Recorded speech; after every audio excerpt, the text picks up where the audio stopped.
this meeting, then whatever we're going to do will be the good of the but this is really not speaking. I hope that it was the real one. You did tell me the name of Oh, yeah. no, but this is just people. King of Kings, we also want to ask you that what has been said before us, you bless the good of our health, but also back to the glory of your name. In Jesus' name, I'm going to ask you. Amen. So we will be doing some introductions. So you can pass the microphone around and we know with that. But I want to inform you that this meeting will be live streamed and the link has been shared. So for those who are not here, they will be able to follow. As you address, you know that we are not only us here, but there are also others following along. Can you pass over the microphone? Others. Next one will be side.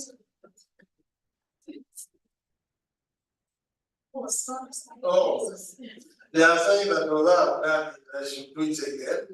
To introduce myself. My name is Joshua Charlie. I work with the Ministry of Gender, Labor, and Social Development, and the Communication Officer for the Ministry.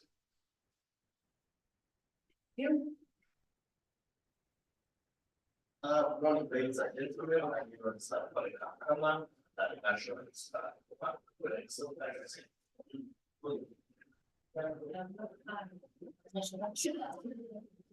This member, my name is Peter So. I'm the consultant in justice school statistics. My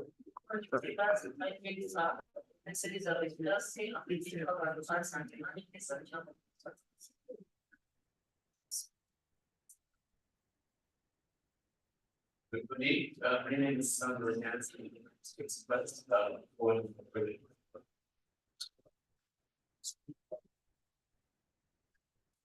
Good morning, my name is Daniel Sendava, founder of Trade After World International, an artist.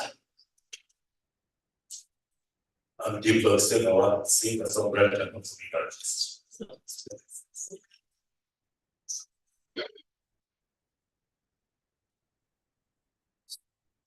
My name is Charles Lepa, I'm a dramatist and I'm a lecturer, dramatic writing at Makerere University.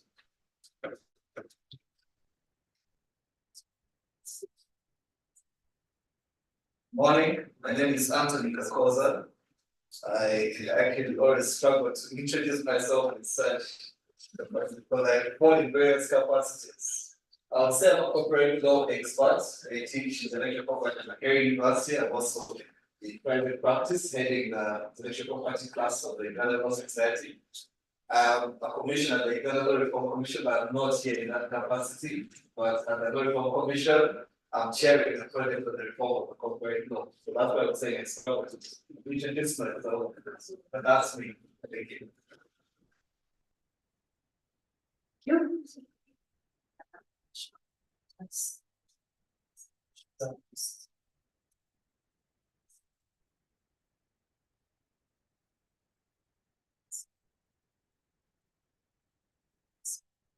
Good morning, my name is Nawat Mabaisha, I'm the representative of Hollywood.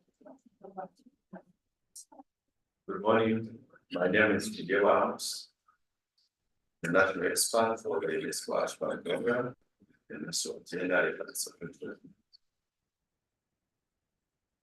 Morning, my name is Mr. Iwanika, the project manager in UNESCO Aschbege and open the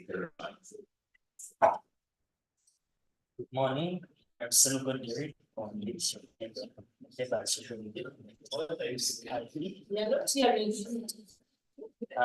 I'm Solomon Derek from Ministry of Gender and IT.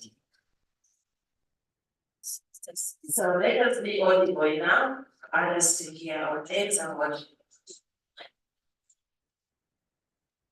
Good morning, ladies and gentlemen. My name is Tina Fiorana Sanjala, the General Secretary of the Uganda Musician Association. Good morning, everyone. My name is Joanita Kawaya. I'm a musician, teacher. So many things, but I just want to wish you a happy new year. I feel proud to see you again. Thank you.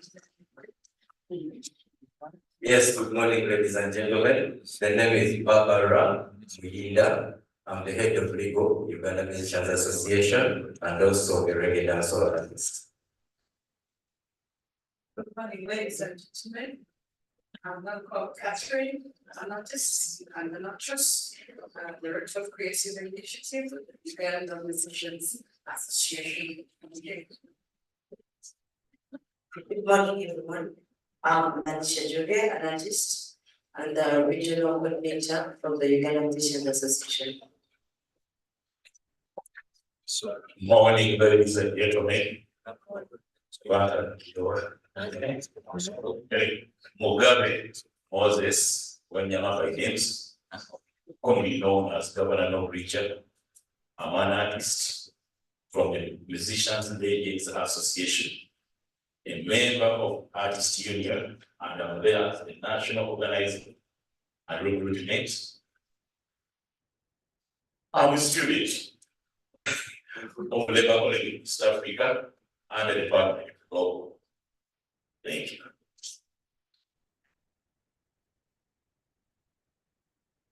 Once again, good morning. I'm Cecilia, the Minister of Gender, Labor and Social Development.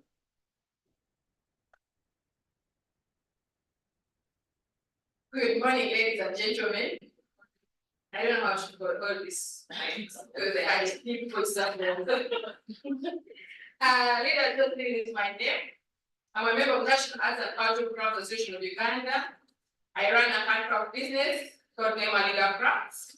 I'm a member of Uganda Women Entrepreneurs Association and Save Sale Uganda chapter. Good morning, ladies and gentlemen. Everyone I should see.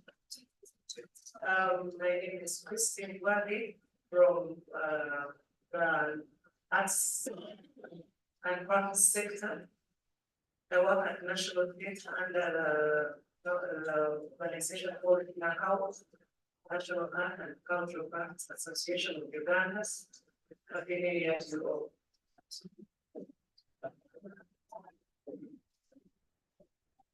Good morning, ladies and gentlemen. My name is Godfrey Simuzi, a senior practitioner of film and an exhibitor. So I invite every one of you here to come and support the Uganda film at the National Theatre on the 7th of May.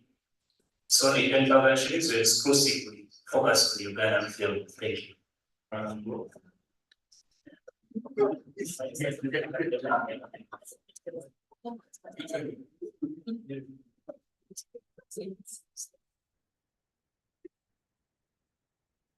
Hello, thank you for having me. My name is Simon James. I'm the co-founder of the Kafar Foundation that creates creative opportunities for refugee and host communities. Thank you. Morning, ladies and gentlemen. My name is Chia Charles. I am a film producer director and the General Secretary of Uganda Film Association. Morning, everyone. Kasaka Shafiki Chimba, Chemo Nizwa, Nakuzambwa, Natayo Kuba, a very great stage actor, long-serving manager of the Black House, an actor, screen, a member of the Uganda Film Network. And so many other things. Thank you so much.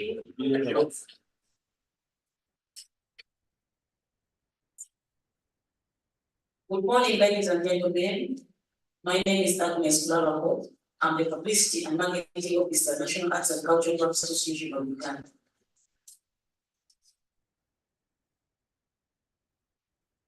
Morning, everyone.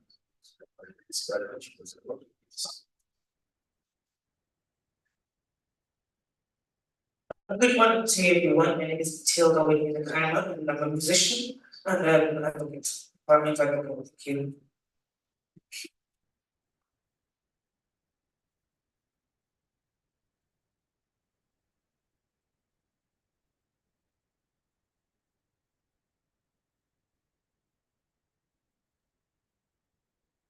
Morning, everyone. My name is very important reports. Morning, everyone. My name is Simon Cavallo, a young reporter at Eagle Online. My name is Patrick Singh, I'm journalist to the nation.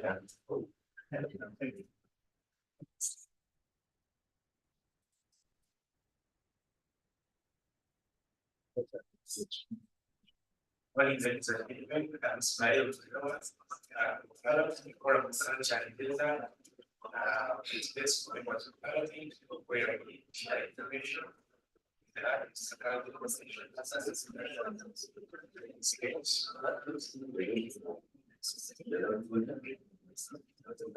Morning, ladies and gentlemen. My name is Aschbege. I work with the Ministry of Gender, Labour and Social Development, and I'm the senior agriculture officer. And most welcome.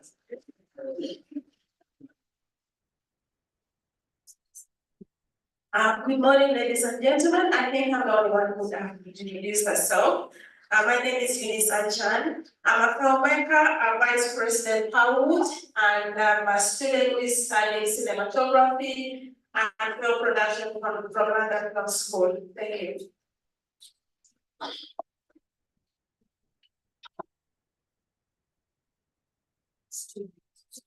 Thank you very much, members. At least now we know who is who in the room.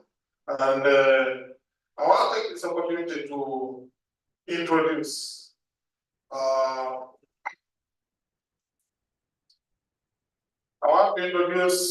Madame Juliana Ahomo Aporio. She is here as permanent secretary of Gender, Labour and Social Development. Now portfolio is also in the ministry, is responsible for all of us here in culture. She is a director in the Ministry of Gender, Labour and Social Development. So we are happy to see you, Madam.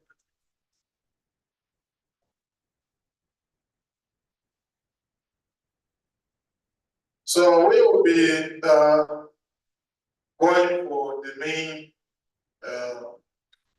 main activity. Sure, know that we are waiting a bit for others to join us before we start off with the breakfast. But as the breakfast is being organized, we shall nonetheless start. The purpose of this event is a closure event for 2 projects and the Ministry of Gender, supported of course by UNESCO Paris and UNESCO Nairobi, which have been in supporting the 2 projects. One involving the status of artists and culture professionals in Uganda under the UNESCO 2005 Convention on the Protection and Promotion of Diversity and Cultural Expressions. So you can see that this year was over here, what we shall be closing. Of course, the closure of a project like this is also a culmination of other processes. So we shouldn't be mourning about the closure, we should be looking forward for the benefits that come from the different studies that have been done. So that's how we shall be moving. The program should take us up to midday. So we shall try to be within time. So this is how we're going to move. The program is also displayed on the screen, so you can follow along. We have already done the registration, and which will be at the registration desk. We should now go to the next phase, which is the anthem. I want to prepare.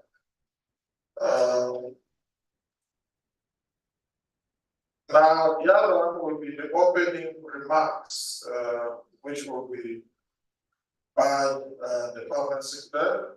Now, who is here, Director now who is here, will be giving opening remarks. And then after that, we shall have a presentation on the open digital roadmap report, which will be done by Paul Kamukama, national expert. And then after which we shall have a panel discussion on the open digital roadmap. I want to believe that the panelists are here. Mr. Paul Kamukama, Ms. Aisha Namatovu, Dr. Charles Rekwa, and Mr. Pass Iganisa, who will be part of that panel. Now that we have already started, actually, we don't have to go into the national market because we are already past that. So, at this juncture, I would like to straight away invite Madam Juliana Naumo Akuri, who is the Permanent Secretary Minister of Gender, Labour and Development, to give us opening remarks before we roll to the other activities of this meeting. Let's start for Madam Juliana as she takes the podium. I want to note that those who will be speaking have been advised that it's better to use the podium to aid those who are engaged in the footage and also have a clear audio.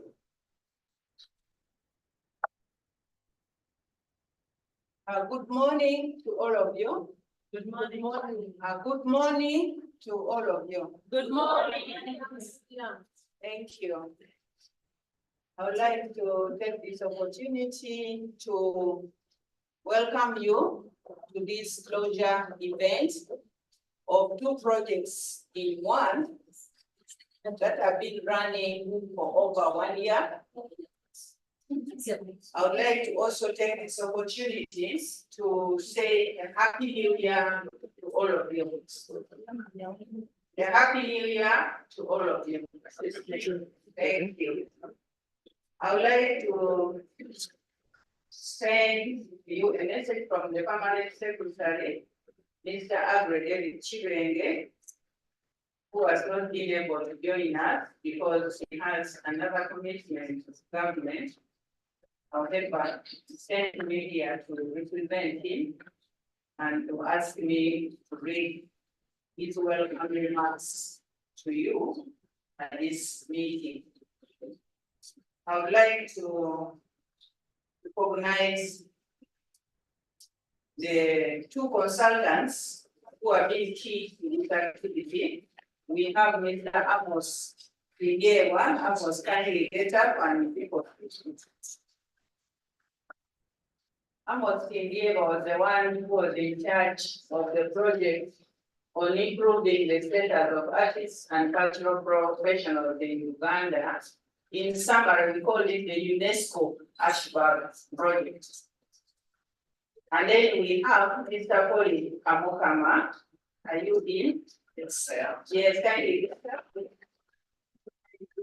Paul Kamukama was responsible for the digital open roadmap project for the audiovisual industry. Thank you very much, lead consultants. I would also request that all the panelists who are joining us today for the two projects get up, and we appreciate you.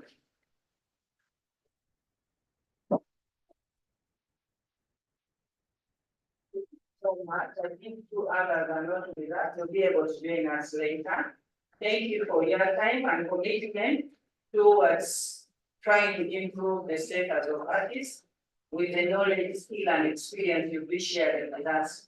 I would like to recognize the team of Palu, led by Jose Julius Wandika, who has been key, especially on the UNESCO Aschbege audiovisual project. Team from Palu, are you in? Yes, Jose Wandika, how are you?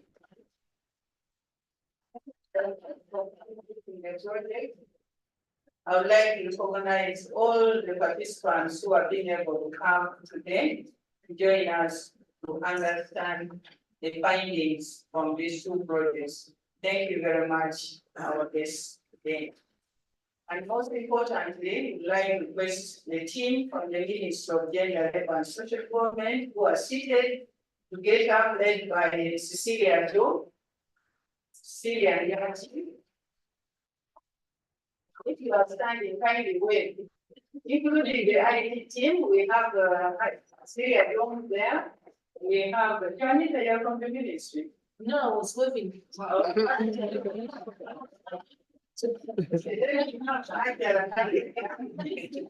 we have Donald Semanzi, then we have Joshua Charika. I can't see the team at the back. We put the they're supposed to be Ruth Nagalia, and then Akiza Jasper with us. They are the back. Kindly get up, we see you. Yes, thank you. So, all the media present would like to appreciate you.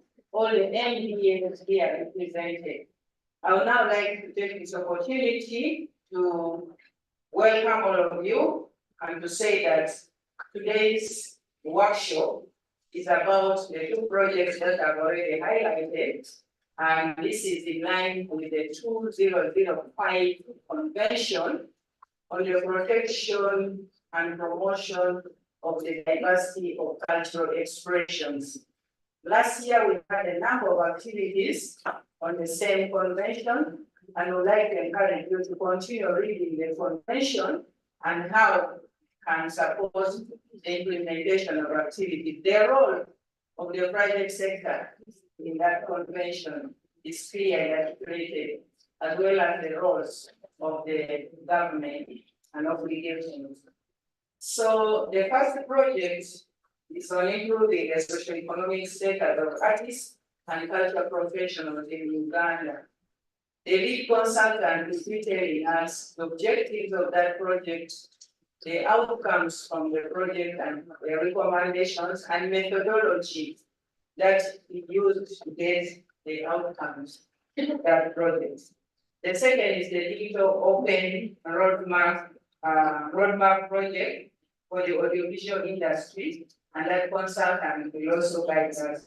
But I just wanted to say in brief that the one of the status of the artist looked at reviewing 10 laws that have a linkage in culture, as well as consulting the stakeholders, not in Kampala alone.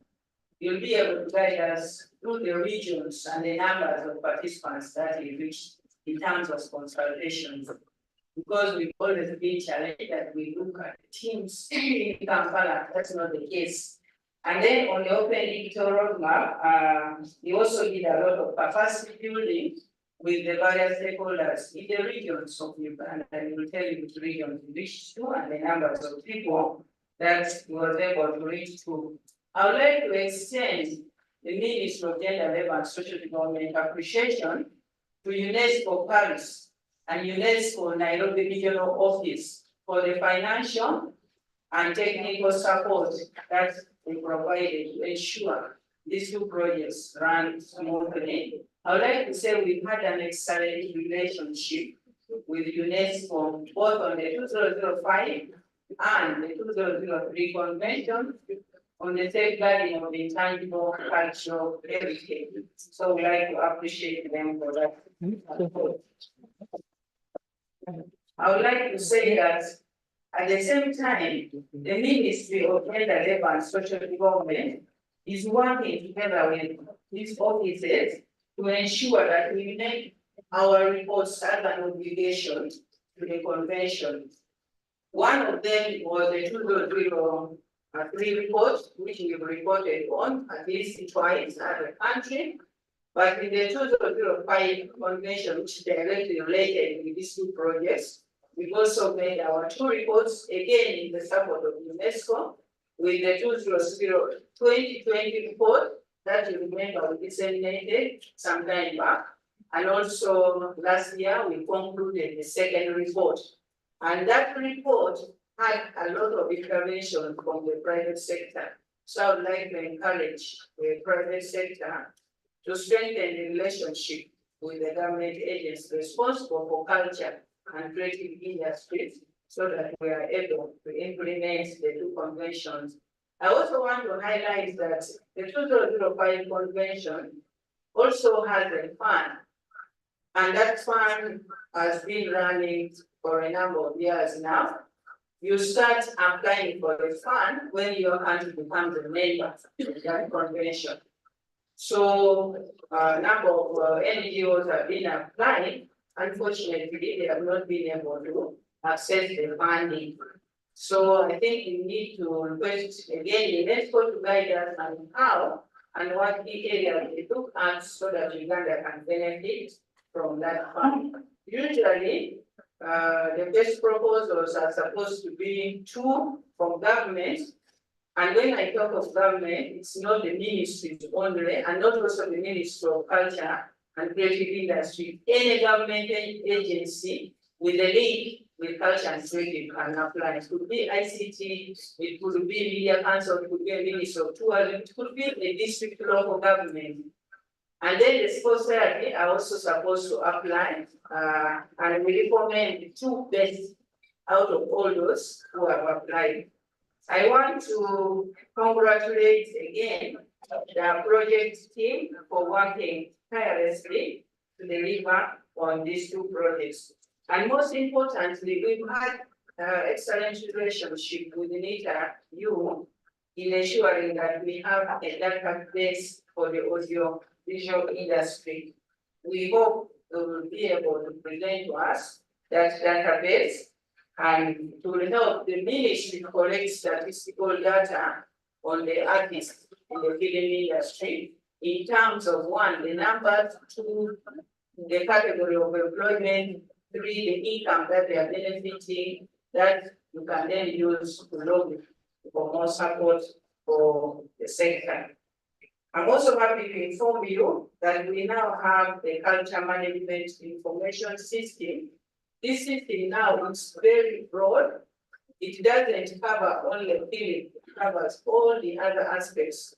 And at an opportune time, we shall be able to launch that culture management information system. We've already sought input from the local government who are the key implementers of culture, and also from some of the associations. I would like to say that as a ministry, we are ready to present these findings from the consultants to the next level, which is the senior management, and then the top policy of the ministry, so that we can deliver on one of the commitments which we had made earlier. And that commitment was to have the culture and creative industry law. So as we discuss the findings, especially on the project on improving the status of the artists, I want you to see the linkages with other laws in the country, especially the one of popular that you take a keen interest in, and I request that you take a keen interest also on the new principles for a culture and creative industry law. So initially we were supposed to deliver on this last year, but we requested that we delay it a bit so that we go and consult further. And so with the support of UNESCO, we've done that consultation, and today's findings will help us to get the principles for a law. As I conclude, therefore, I would like once again to appreciate all of you and to say, together we win. Divided God and my country, you are most welcome to this meeting.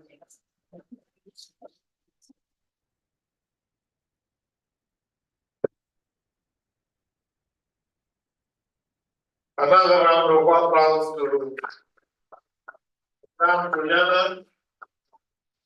Madame Juliana is not only the highest ranking technocrat on issues of culture, because she has a passion for culture.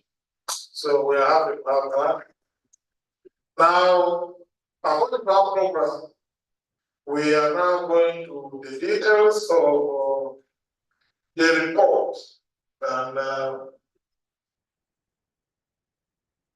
may I now invite Mr. Paul Kamukama, who is a national expert and they will be giving us a presentation on the open digital roadmap report, which has been done. Meanwhile, the chair of the panel has also arrived. Mr. Charles Matamuze, I've seen him, will be taking us the next session where the panels, I think the panels are around. So let me hand over now to Mr. Kamkama, give us that report.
Okay, good morning once again. Thank you so much, Dr. Juliana, for your remarks. Like I've already been introduced, my name is Polycarp Kama. You can't hear, so we can't hear you.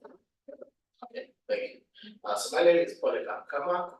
I'm a lecturer of film at Makerere University Department of Performing Arts and Film. I'm a cultural policy consultant, a journalist, and a filmmaker as well. But chairing this project, I am the national expert. And my role as the national expert has been simple, is to provide technical support to the ministry and UNESCO to ensure the successful implementation of this project. So I'm here to present to you about the Open Digital Roadmap project. The official name actually is the pilot program for the implementation of the 2005 convention in the digital environment, but we've been knowing it as the Open Digital Roadmap. Now, Madam Juliana already talked about the 2005 convention. I'm sure most of us should be familiar with that statute, right? And that's the foremost international statute for the governance of culture across the world. Now, it was launched in 2005, and of course, so much has happened since 2005. The way UNESCO had envisioned the cultural industry being, it's not what it is today. So much has happened in terms of digitalization. So this project is the very first happened by UNESCO to guide countries or member states to the 2005 convention on how they can support their cultural industry in the digital age. And I think that that's very, very important. Because as we know, the culture industry has been very much impacted by the digital revolution. Every process that you can think of, every activity that you can think of in the culture industry has become digitized. So then how can governments support it, or how can governments approach the support of cultural industries with this day and age that we live in? And that's the whole message of this project, okay? To help governments to know how best they can support or originate cultural industries in the digital age that we live in. Okay. So very quickly then, UNESCO in 2019 again launched a tool called the Open Roadmap, the Open Digital Roadmap. And this is a tool that basically it's a very brief document, about 4 pages. It highlights a number of activities that governments can do in order to support the cultural industries in this digital age that we live in today. Okay? Now, Uganda was among the 3 countries that have been implementing this project. The other 2 countries are Zimbabwe and Georgia. Now, the project seeks to support developing countries to implement one or more activities within the framework of this digital open roadmap. Okay? So, like I mentioned, this is a very brief document, the digital open roadmap. and it highlights a number of activities, right? It recommends a number of activities that member states, the 2005 convention, can implement some agricultural industry, their respective cultural industries. Quickly, so the Ghana project was mainly hinged on output number 4 of this open digital roadmap document. And what output number 4 of this document talks about is really digital literacy skills, competencies, and that they need to be reinforced by governments. Okay? So what we recommend under this output number 4 is that governments need to put into place, they need to implement activities, they need to implement incentives that are aimed at reinforcing digital literacy, skills, and competencies amongst their practitioners. And this is where our project at Uganda was hinged. Zimbabwe was doing something else, Australia was doing something else, but our project mainly aimed at promoting literacy, digital literacy, skills, and competencies within the audiovisual sector. And these are some of the activities that this document, the Open Digital Roadmap document, recommends. Number 1 is that governments need to audit and identify specific digital skills gaps in the culture and creative industries. And later on in my next slide, we'll see that we did this. Okay? We literally copied all these activities that the Open Digital Roadmap recommends and was able to implement under this project. There are activities that we need to establish programs, strengthen digital skills and competencies of cultural and creative sectors in order for them to fully participate in the ongoing changes. The other activity that the document recommends is that governments need to provide support to cultural and media institutions so that they can become learning spaces for audiovisual practitioners who are also able to do this. And this is why, for example, in many countries, we're also able to engage the media.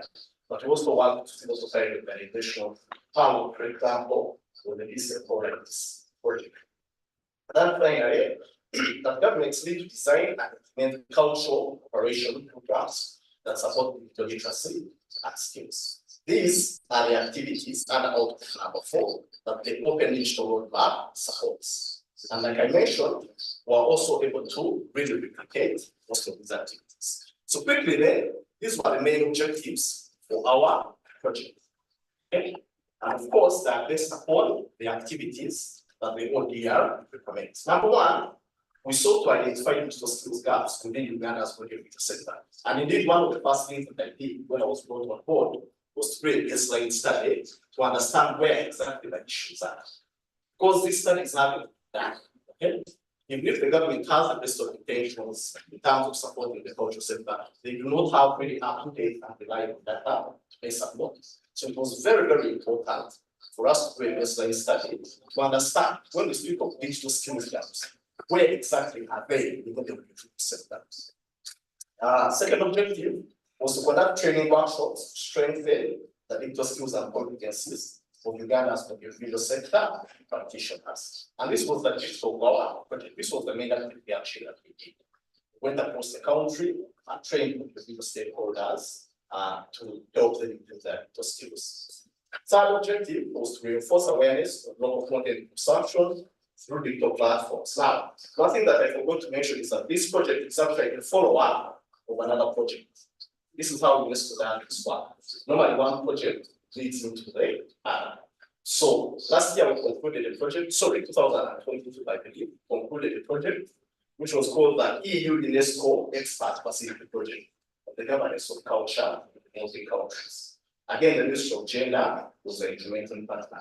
One of the main outcomes of that project was that we were able to create a digital platform called Chibanda Express, which Ugandan filmmakers can use to execute their films. So therefore, part of this project, really one of the objectives, we thought to use it to popularize this platform and other emerging platforms as well. Then number 4 is provide support to cultural and media institutions to become digital learning spaces for audiovisual industry practitioners. And indeed, in the different regions where we went, we were able to engage local startups, digital startups, civil society organizations, so that they can be able to carry on this platform. And also, the other objective was to create awareness about the national film industry database and the Chibanda Express. These two were some of the main outcomes of the previous UNESCO project that we talked about. Quickly then, these were some of the project activities and timelines. Number one, like I mentioned, is that we did an audit study on the digital skills gaps in Uganda for the digital sector. And that was between March and May 2023. We also conducted a 12-day capacity building program to address digital skills gaps. That was between June and July. This was really the main activity, right? A robust capacity building workshop that was aimed at improving the digital skills of people within the digital sector. And we went to 12 districts in total. There was Randua, there was Kuru, there was Lira, Soroti, Mbale, Jinja, Mokoto, Kasese, Barara, Masaka, Wero, and Okude. Then also activities and recommendations to ensure the feasibility and sustainability of the project. So an activity like this, right? We want to share a spotlight on the results of this project, and hopefully we can be able to serve as ambassadors to ensure that these results are disseminated. Okay, key issues from the audit report. Obviously, it's from the audit report that we're able to know how to proceed with this kind of project. These were some of the key issues that I was able to find out in my baseline study.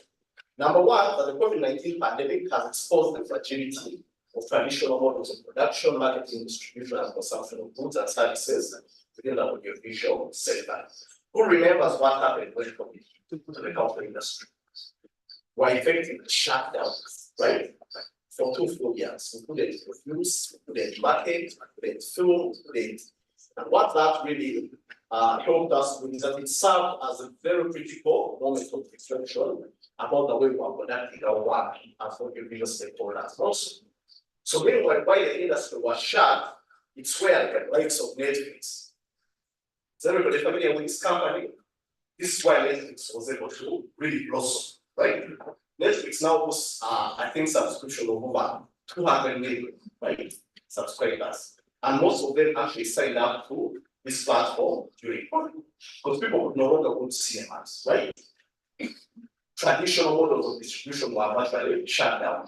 Whereas people who used to continue to operate digitally were able to flourish. So that was a very, very good life experience. That maybe we need to change the way we produce our films, the way we market them, the way we distribute them.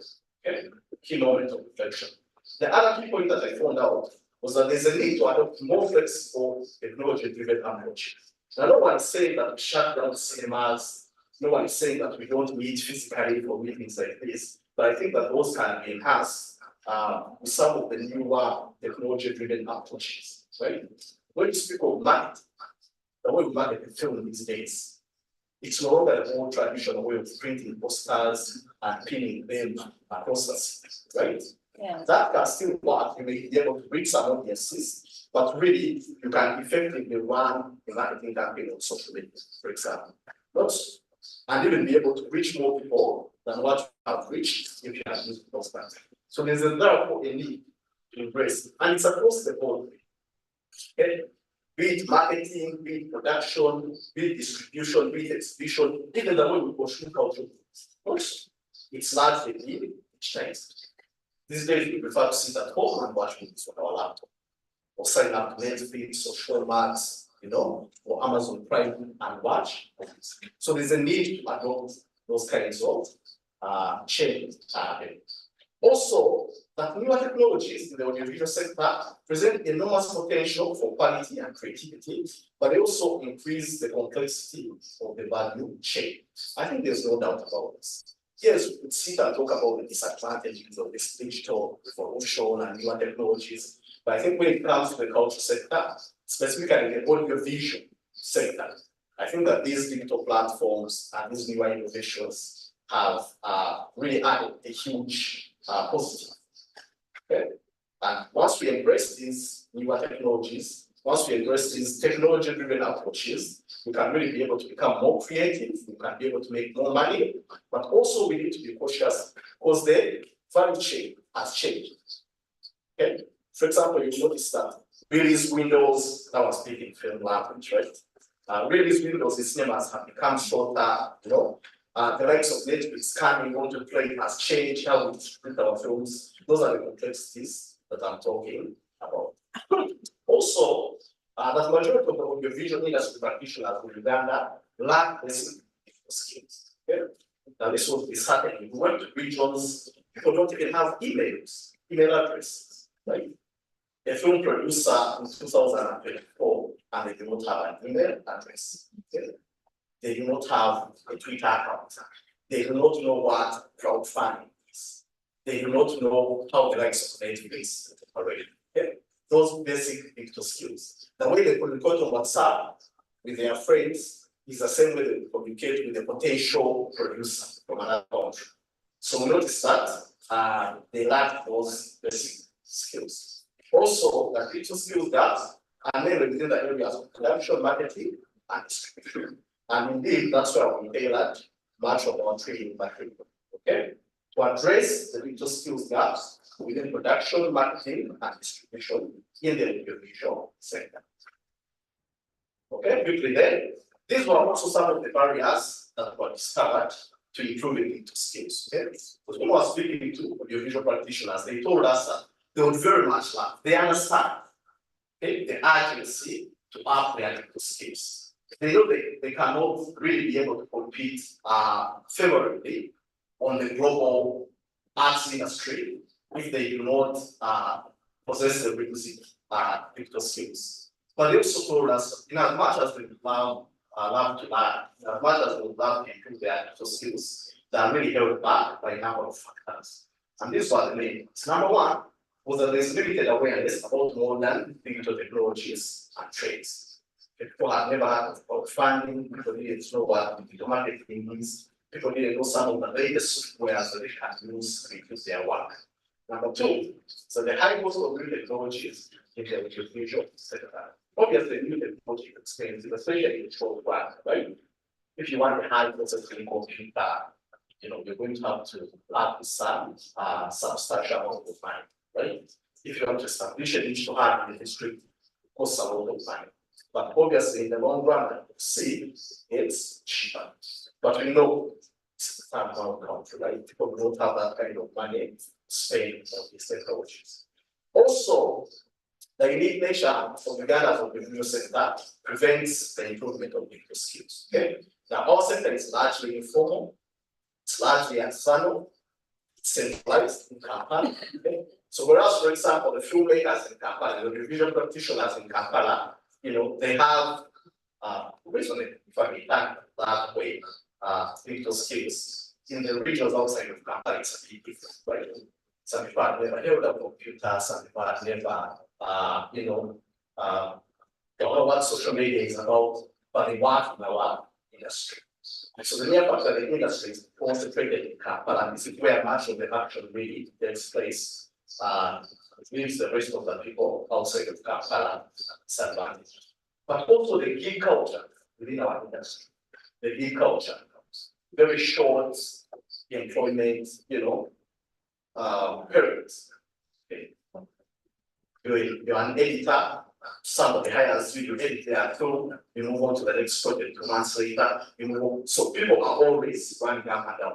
That kind of work, that kind of approach work doesn't really allow for you to grow in your specialty and to improve your skills.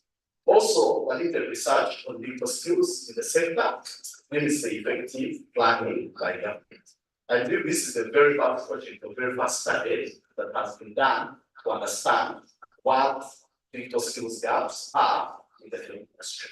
And of course, for the policymakers, for the planners, for even the movement partners like UNESCO, makes it really hard because they don't know where to put their resources. Okay? They don't know what's lacking in the industry. Also, the outdated and restrictive regulatory framework, for example, the constant that censorship in Uganda. We know that Facebook now has been banned in Uganda for the last 3 years. Okay?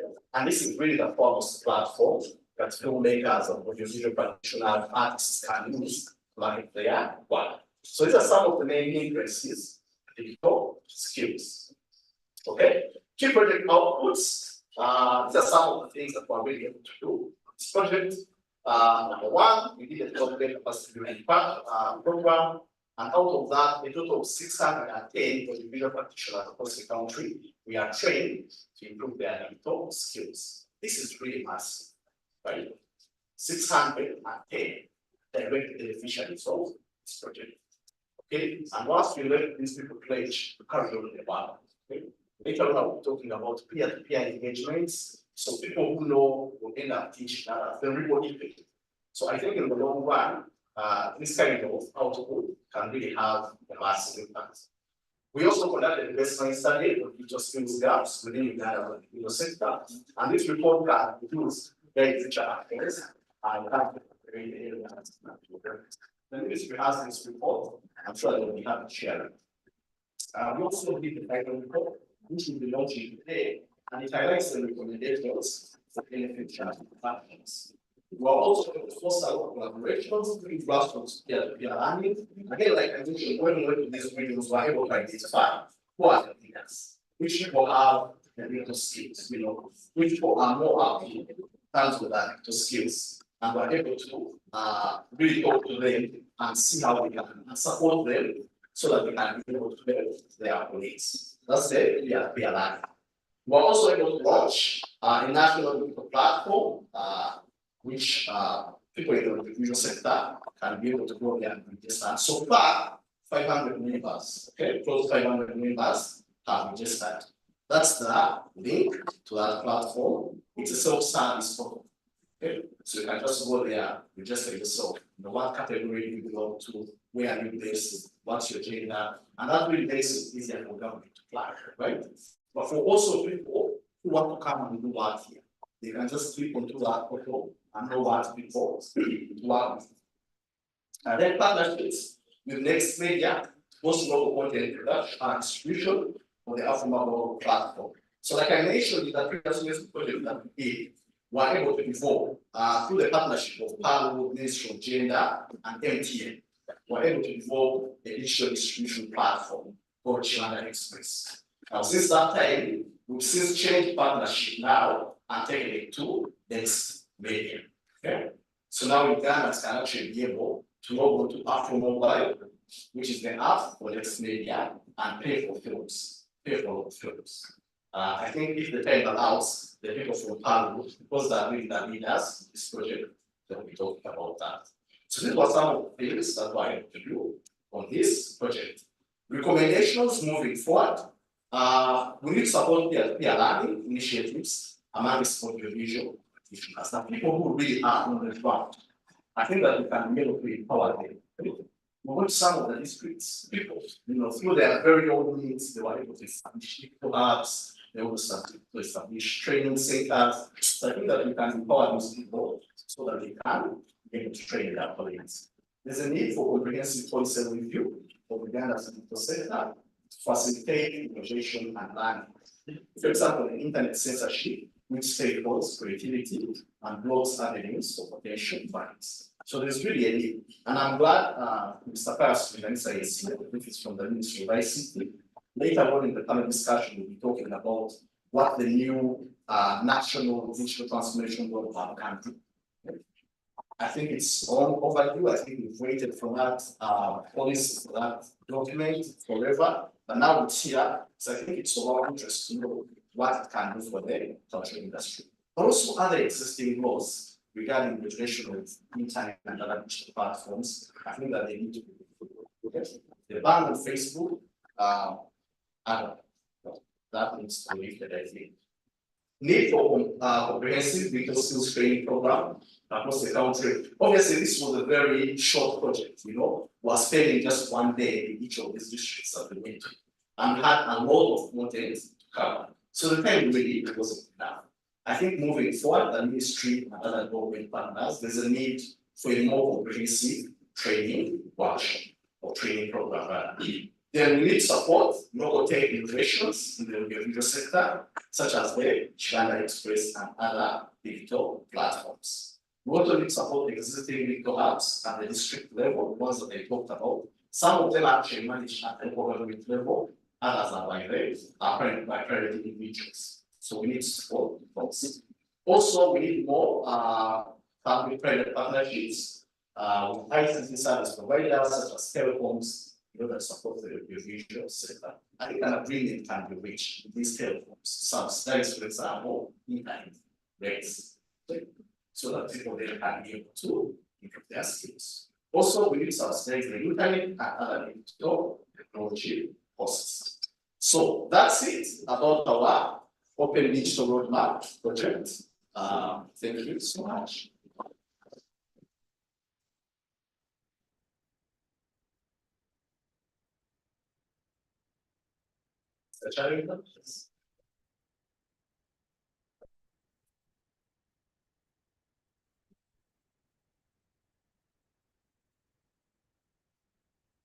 Thank you very much for that wonderful presentation. Another round of applause to our national expert for this wonderful work and also a plan for our country. Because the preamble is saying that there were only 3 countries where this project took place, and Uganda, our example, was one of the 3 countries. So that's wonderful. Now, what we're going to do is we are going to break off for 30 minutes for our breakfast. Remember, this is a breakfast meeting.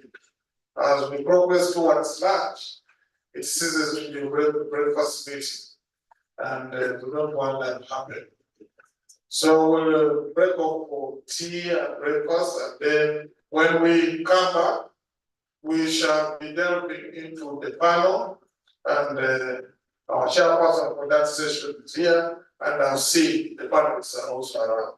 So we shall be delving into the panel after the breakfast. Thank you very much. Breakfast is just within here, so we'll be able to get it.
Hey, you have to let me know, yes.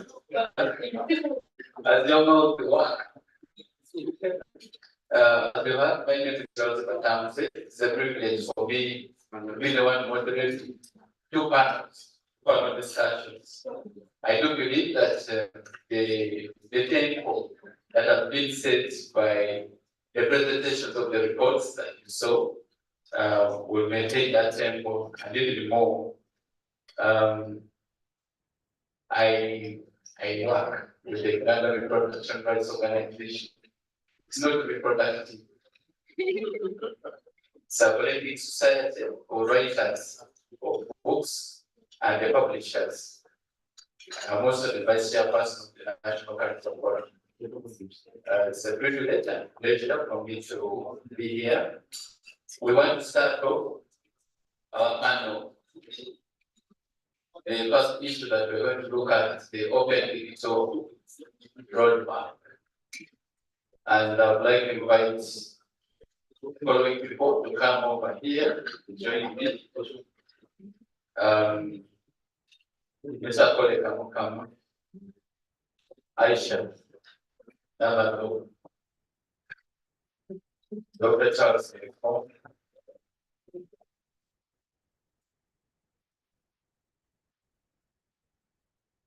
Mr. Pius,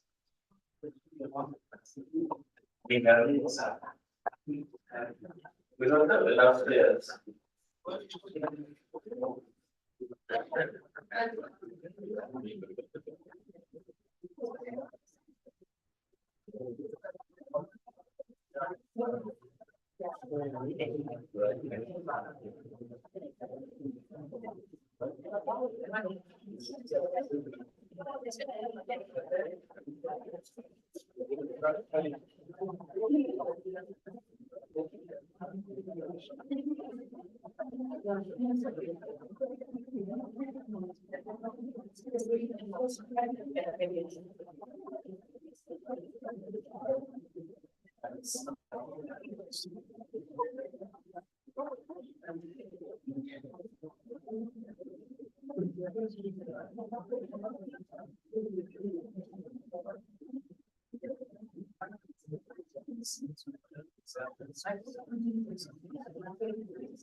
Okay, ladies and gentlemen, we are supposed to spend 40 minutes in this discussion of the open digital roadmap. Gentlemen and ladies, thank you for joining the panel discussion on the digital roadmap. I will give each one of you 1 minute to introduce yourselves, what you do, and then I guess that would like the audience to know about you. I'll start from the extreme right, extreme right. Thank you, Mr. Moderator. Good afternoon.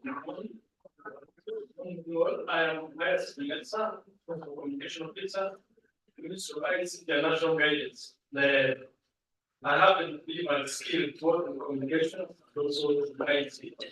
So I have a background from literature, I studied literature, so I understand very well culture, plays, and all those things I studied very questions. And also understand communication in terms of also in media and journalists, community events, reporting, TV and radio, but also the Secretary Media Council. So some of the points here we get serious meetings, the whole time, a bit heated, so I think they are sorry this guy came from where I was. But right now I'm in society, I've been working on policy, so especially we are working with principal communication, and I work with politics on that, who is social groups. And I'm happy to be here. Thank you.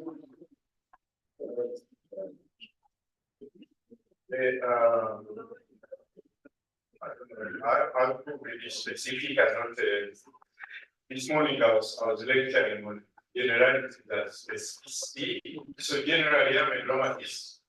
Specifically I'm a script writer. want to ask. Where if you want to be even more specific.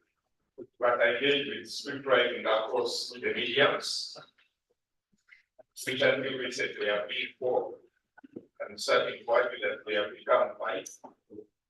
It's your responsibility to find the 5th if you are not in my class. But the other 4 are radio stage, film and TV. It is good to see, I was telling 2 friends here that, well, I hope they are my friends too, but I was telling 2 friends that it's good to see the usual suspects. People over the years that we agree, disagree, but here we are again still breathing the same air. The other thing I want you to know that in 1990, when I was still young and handsome, someone was declaring youngness here. We workshopped with our Madam Diana, we both young, but we didn't have classes. Now we do. Lastly,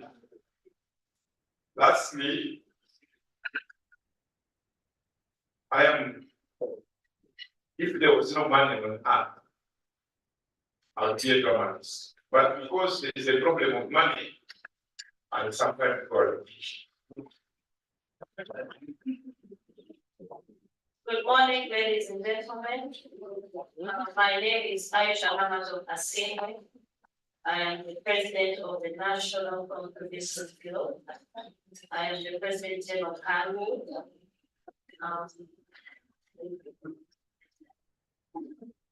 I am a politician. I'm the LC one councillor for my ward district. Yes, and if I don't know, I'm a procurement officer, and qualified script writer with a certificate in script writing from City Arts Academy, and I'm currently pursuing a diploma in film production from the same institution, and I'm glad to be.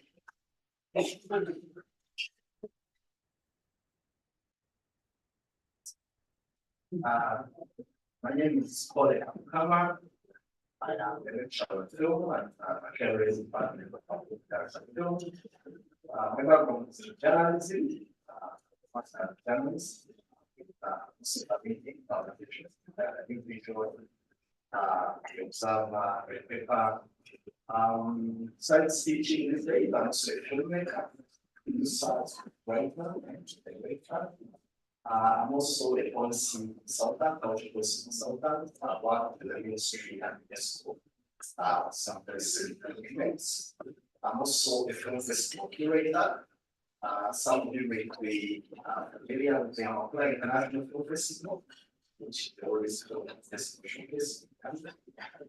So that's a curator. I'm also a curator for the Uganda Film Festival, which is a partnership with the European Union. Thank you for it. You can set up the right panel with the right set of experiences and skills and qualifications. And I believe our discussion is going to be quite very interesting, very rich. I'd like to start with you, Pauline. You are the one that did this category study, and we want to get a sense of where we are as an industry in terms of embracing digital as a means of creating, commercializing, and so on. If you can have a comment there. I was very aware of this child's picture is actually quite bad.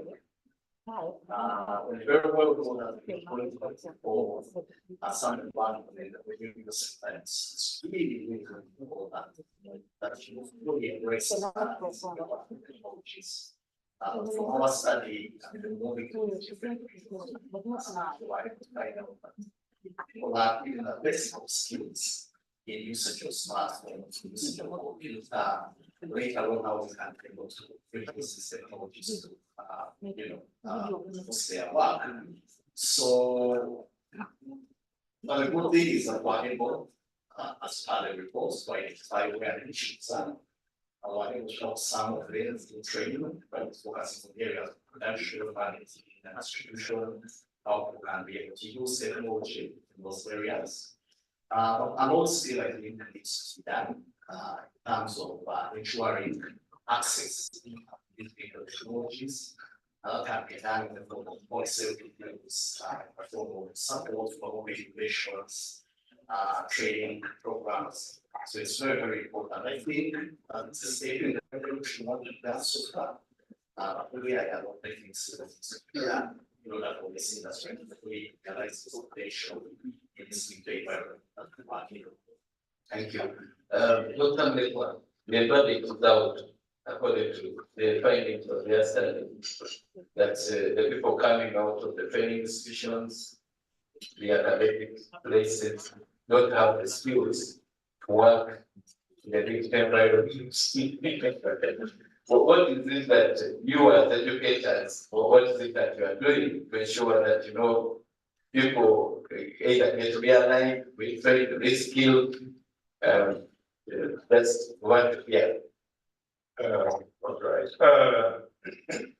I think in the world of performance, it's a very interesting detail. It says the show must go on. So you'll be backstage, and we know that your mother is dead. We shall keep quiet until you're done. And then you will hate us momentarily and forgive us in future. Now, the truth is, the show must go on. However, I think, as Polly put correctly, the digital aspect is ahead of us. We would like to do our best, would like to, but even if you are going to swim, I think you need to have been trained at swimming, you need the skills, you need whatever. These things are ahead of us, but people have to survive, have to survive, so they can't wait to be digitally astute in order to continue the practice. Now, however, the challenges are that here are also the players, because it's point fingers and whatever, but we are players. And I think my real problem is that Shakespeare said the play is, the world is a stage and we are all players in it. Then Oscar Wilde said, he said, well, the world is a stage, but the play is badly cast. For example, why are you the vice chairman of UCL instead of the chairman? The play is badly cast. So you have a Kunle playing Baroka and Baroka playing a Kunle. This is the serious Ugandan problem. So we don't give the best parts to the best character, and I'm talking about real life and performance. We give parts any character so long as they are compliant with our agenda.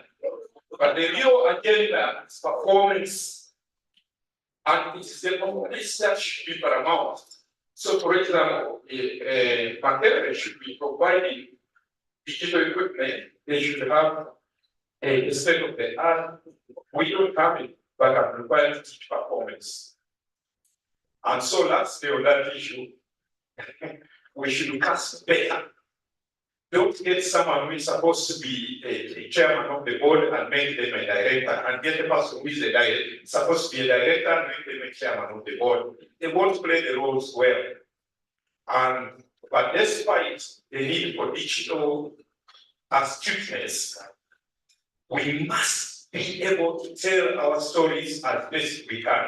The other day I was asking my sister, if I'm given the best football boots on earth, can I play football like Mohamed Salah? So I just have to be really a good football player. I have to be a good storyteller in the world of performance, and then the digital aspect supports that. Thank you. You're a practitioner, and you understand how challenging it is to market your products. Yeah. I know you're aware the analog era is over. Yeah. So how are you faring in review of, because this guy is found very These are big facts of the field. And yet you must function and survive. You can share some of the experiences trying to, to go through this difficult environment.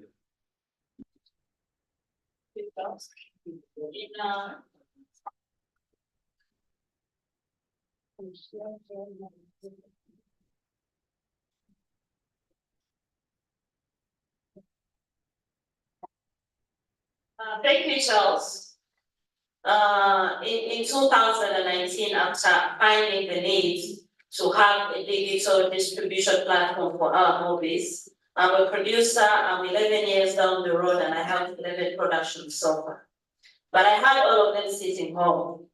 So in 2019, we reached out to MTN Uganda with the idea of having the Uganda phones streaming on a digital platform.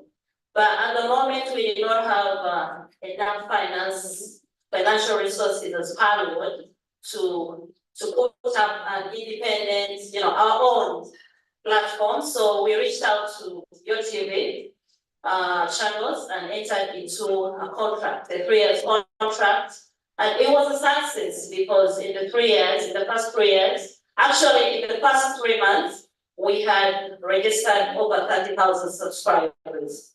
So if you're registering over 30,000 subscribers in just 3 months, actually that would have been a breakthrough for the industry. And that's what we were looking forward to. But I think the dream crashed when your TV started onboarding pirated content. You're selling Ugandan movies at, let's say, 1,000, and you have a pirated pre-production movie on the same app with Ugandan movies. So we tried to talk with your TV, and we couldn't get a solution for that. And that's why you saw us moving from your TV to Afro Mobile. When we met with Afro Mobile, Next Media CEO Kim Carissa early last year, he welcomed the idea and he was so delighted to have the opportunity to host Ugandan content on the Afro Mobile app. And to date, Parliament and Next Media have a partnership to host the Ugandan films on the Afro Mobile OTT platform. Thank you. Right. Yes, the government doesn't here. And a lot of things remain undone, either because government is uninterested or government chooses to do nothing because they don't have the needs. But as a matter of fact, this digital transformation agenda of government, we would like to have an understanding of what it is. Two, from the music side of things, of course, there have been efforts to develop local digital platforms that sell and commercialize creative products. We would like to know what the ministry thinks about such things. Then, of course, the team highlighted the fact that the festival is rather, but actually the biggest challenge is the cost of data. Very few Ugandans are screening movies, watching music because data is so expensive. So in that roadmap, we want to know what the ministry is doing in terms of solving some of the challenges so that this creative initiatives can drive. Okay, thank you, Mr. Moderator. I will say I am listening to the former presenter, and then I see the possible doctor said about this stage we are living on. As in life, and all of a sudden, this stage has been disrupted what we are calling this digital age, what we are calling it, this ICT technology comes in. And when technology comes in and finds you not prepared, it will raise you like a storm. And most of the things you're raising is that we are not in the game of money in terms of the digital age. If you look at yourself, the cost of data, and every person here most likely has a smartphone, and that smartphone is ticking away, and somebody is making money out of every second that uses that phone. How much money have you made this month to use that phone? That's something we have to think of. And I'm coming from a perspective where we had a bit of thinking, very serious thinking about the whole concept. When I talk about, when you talk about performance culture, we analyze it, we're looking at how society is. Society, they call systems theory. Systems like how say tree grow, it has roots, it has branches and leaves. And it must have all that, must have, you know how a system runs. A society is a system. And in that system, what you talk of culture, you talk of performance, all these things, all for me, our analysis assessment falls under communication. That's very important. Once you understand what you're about, then you can actually address some of these issues. So the gaps you're raising are very critical. So I don't go that area, but I bring them up. A few years, because for me it was very enlightening. I was telling people that for the first time I discovered why it worked. After long time, that's after last year. After doing this assessment for 1.5 years, doing this communication. And let's come back to what the roadmap, the digital transformation roadmap of Uganda is talking about. First of all, it has some things raising about economy, empowerment, and competitiveness. Now, when we talk about economic empowerment and competitiveness, let's look at performance. So, what do performance as in culture? When you look at, you are in a field of what we call informal sector. The other we had a discussion with finance. They have challenges. Why is Uganda poor? Why are we poor? The informal sector, to come from the informal to the formal, means you have to formalize, you have to collect information about what you do. That's how you come forward. And that's how you can actually play the digital environment. So the government, this policy, the roadmap is really broad. So I will invite us to start looking at the key things should be quickly to plug ourselves into the market, into this industry. So in terms of competitiveness, in terms of the quality of production we are doing, the performance is raising. It's very true. I know, Tony can come and raise something about the complexity of things because of the digital age, which in a way is true. But in another way, there are other advantages. And also you raised about the scales where the best actors, doctors raising the best actors not doing the right part. It's true. But in a digital environment, is that it opens up the space. Everybody can act and everybody can perform. So how do you get yourself there? That's what we need to look at completely. And it's a process, because systems work in a certain way. We have to get into these systems, how to get into this competitiveness of the economy. Well, sometimes back I was working with gender. We used to call it gender for problem. I don't know whether you still teach it or not. It looks a simple tool, but it's a very powerful tool. I think, I don't know, I see Jonathan, I don't know whether it was one time. I think it's so about September, but some people from National Theatre were participating. And then I was impressed the way, by then culture was a small unit. Because of what it's been, it's now a whole department and a commission, it's a commissioner. But what I'm going to talk about is that this, we look at the performance in terms of contribute to the economy. What they contribute to the GDP. That's what actually the National Digital Roadmap is saying. That we should be, look at the government, for example, they are looking at Korea, they look at the digital transformation. Right now, they're saying we're contributing 99% to the GDP. And the growth is saying 14%. But when you come down concretely, what is this culture? What is communication in this? And then I see the right of communication. Culture and performance of so we need to look at those areas to what government is saying to organize ourselves to the ministries, planning. And it also talks about efficiency and effectiveness in terms of government services. So the question is brings me back to how governments operate. You said about government. Governments change from what we call sector, it's called sector programming, sector planning. You used to the culture sector, so it would be our phone. Now they change it to programming, program budgeting.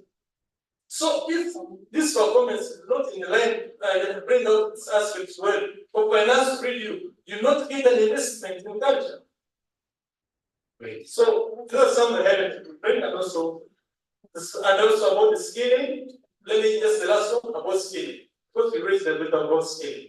Scaling in the digital world comes back to which area of digital you want to scale.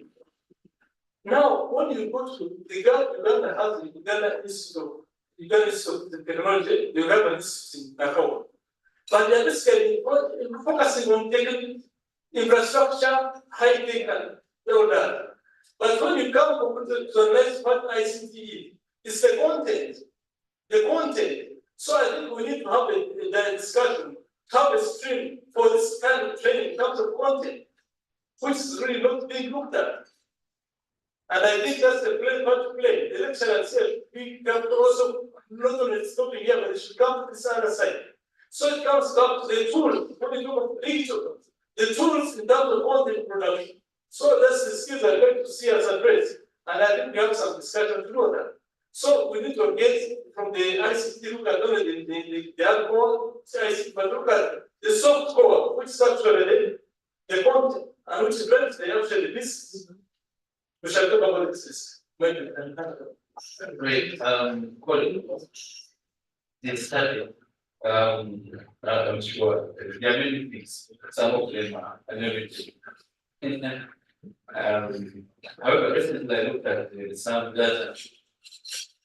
Nigeria, they have a big digital market.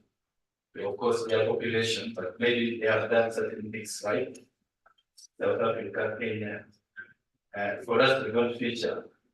As a country, we don't feature amongst the top 10 digital markets in Africa. And yet, the players are talking about this digital transformation roadmap. From your side, what changes we need to make as industry stakeholders? You know, somewhere, maybe among the top 50 countries in Africa, some of our is.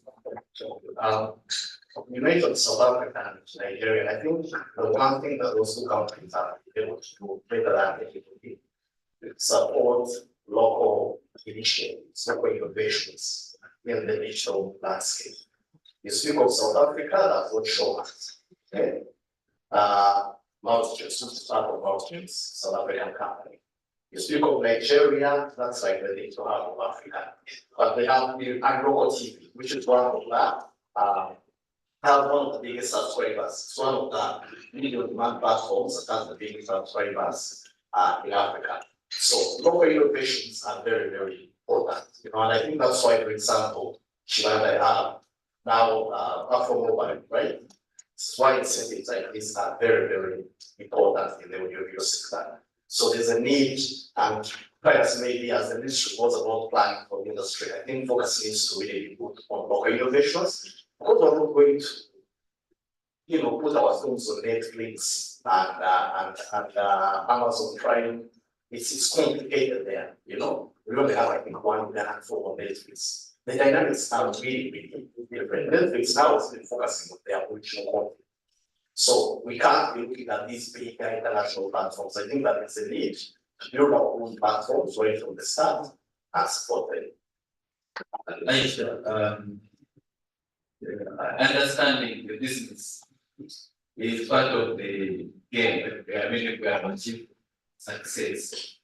Do you think that the current growth of filmmakers that is going to be quick, the function in the digital market? What should we do?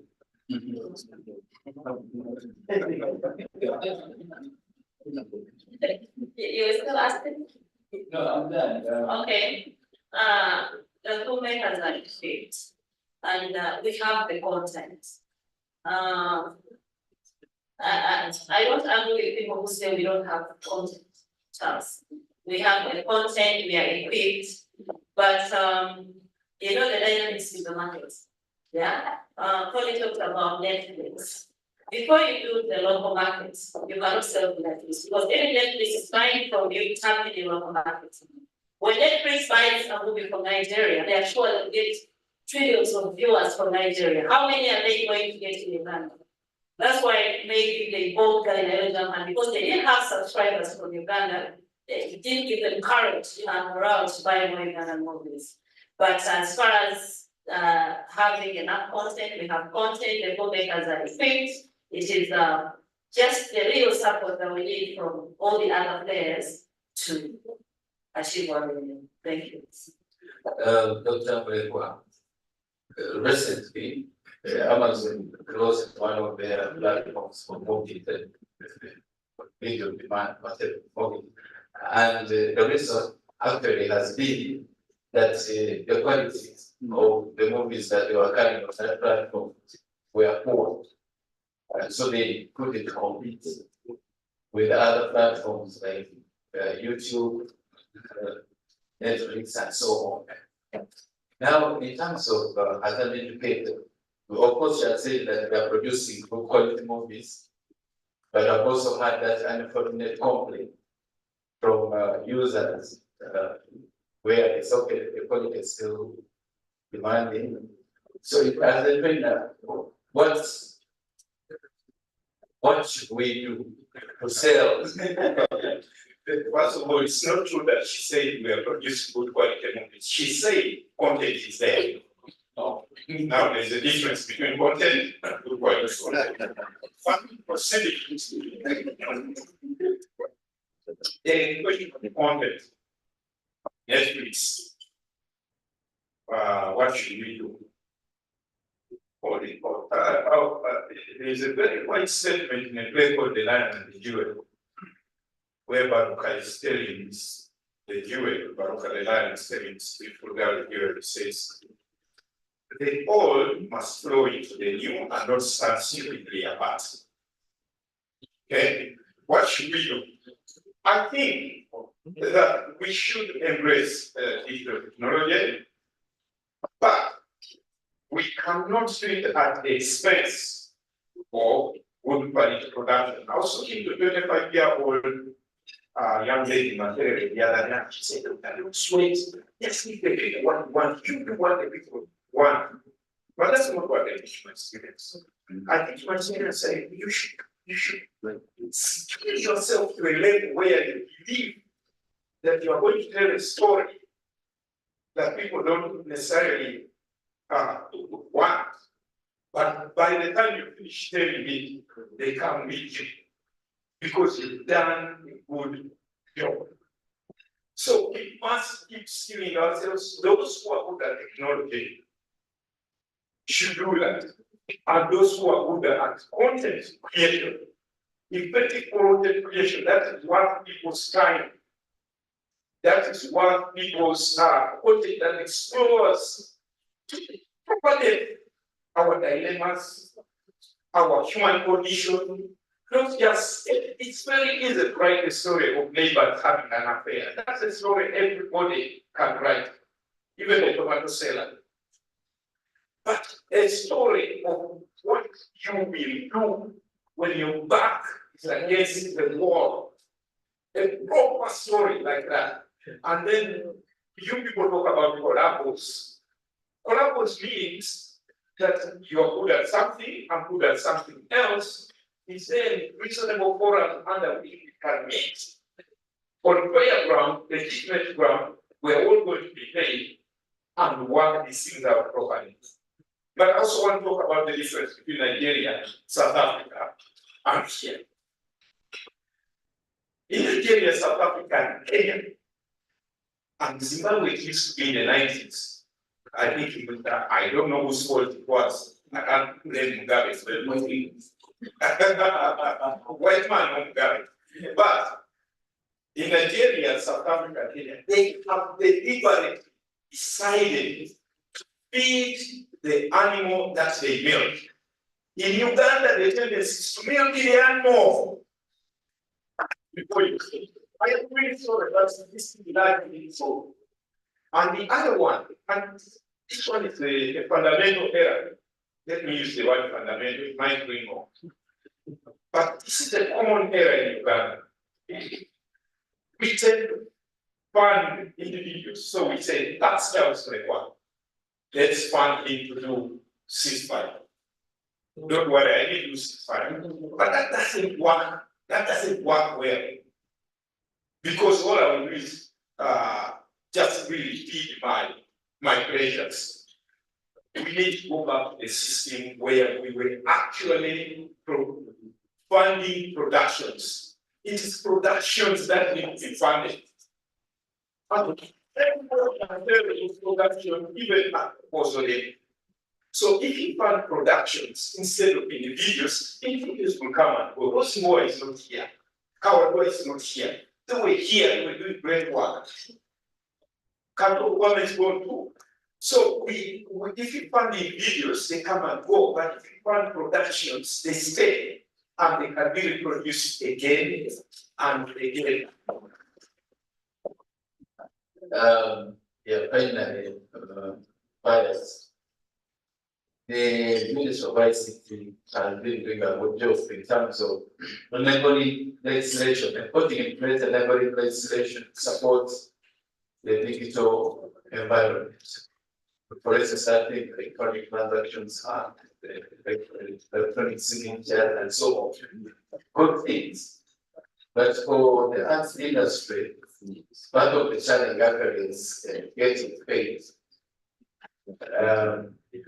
The systems that are used to pay internationally, paper and others, are not supported by the local banking industry. And well, I keep on wondering why, as a country, you have that digital transformation roadmap. You're saying we're embracing digital, but the finance laws are still more or less analog. What and that was these people money, the business. Some of them see the money on Amazon, but they can't get it. I agree on that. As a country, it's great that we have to appreciate we are like on a journey. And I know for artists and people from the creative industry, we're perfection. And while the scientists did that, even Microsoft starts with Windows 1, Windows 2, Windows 3, Windows 10, I don't know which Windows they are on now. Because they tell you instead they go to the market, even when they are not ready. And they continue improving as they get along. Also, as we don't have to be very perfect in our conversation in this. And I say what you're saying, that's taken some time. But in terms of technology and transformation, it's changing technology. It depends on what they use. For example, when you see mobile money. So it came up from Kenya from a single person. And now come to that you can transact to communicate. And right now, governments are adopting after a long time. They're using this mobile money for a long time. But now you move work, but you don't have the ID, you don't have the mobile number registered, you don't get the allowance. Because that's how the systems are running. I'll give you an example. And it's like a big ship. If you not change the electric room, it's sudden. It turns very slowly. But the question is, where are you holding? Which part are you holding? And from your sector, let's be concrete on this. And then what we're raising is very important. How do we commercialize this? And as I said earlier, we need the governments, we have been working on this policy for communication. And for me, I look at how we have to coordinate ourselves. Something here, look at communication, there's like 6 areas very important for communication. What you know when you communicate, like now I'm communicating, my main purpose is to transmit knowledge or to listen to you and also get knowledge from you. That's one of the areas. But most of us can only performance and saying what a good performance. Before we talk about the money, let's look at the product.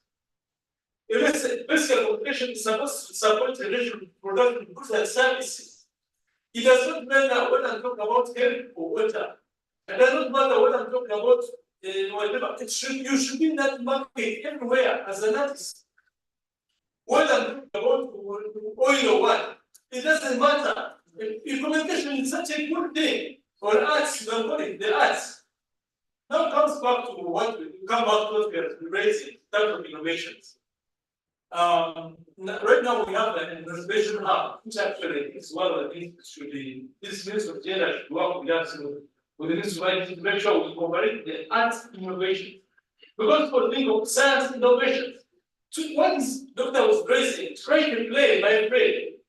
There's a lot of innovation and creativity, more than the person who's trying to create a software or something. I've done programming and I've done also training and running Bitcoin. It's the algorithm is almost the same if you go through them, because the thinking is the same mind. But the question is, The two Ugandans, people cannot look at them together. So we need to look at how we put us into the innovation space, the creative space. We don't have the creative space, and I think the two ministries have to work together. Make sure the arts get onto the creative space. Then we can look at those tools we talk about, like for example, one people pay for art performance and arts. And first of all, I don't think the other industries, whether it's the one, they matter, should be part of that industry. But still, you should be also part of the innovations of what they are doing, what they are putting in your systems. Because you also part of the creation. And another area is about, I looked about knowledge creation. Knowledge now is a capital, like how you said you have done. They call it also, we call it what? This is how you say I have done, I have to, you say I have cash or something. That's knowledge. Because the artists have knowledge. It's money. That's what we're planning to get money out of. We see money, it's mainly to receive, but you got that. How do you get knowledge? To get to knowledge means you have organized the information and it's organized and you have satisfied yourself from the information, what you are generating. Then you can get to the market. But if your information is not organized, it's not satisfied. Everybody's saying I'm doing content, but nobody can satisfy your content. This brings me back to what we talk about professionalism. And this is an area that came up with the whole area of the spectrum of communication. Because when you talk about money, I talk about professionalism. When you spend money, you are not that. You're not a professional. And what makes one professional? Sometimes, you know, the arts profession comes from a talent God gave you. It's not about the school alone. The school comes to complement or even improve what God gave you as a talent, which is a gift. Now, how do you make it professional? Professional that you go to him actually find you have to find this in space. You have to find that actually the door is here and the window is here. And the person with the door, not the window. That's how the definition is. But if you come and say there are no doors, no windows, and you say a window perform, you not mean them, you not touch the money, you keep smelling it. Thank you. Actually, remember the audience, that challenge is there, how people get paid for money collected for them from the international platforms, especially. And what has been happening, some artists have been getting this money through that part.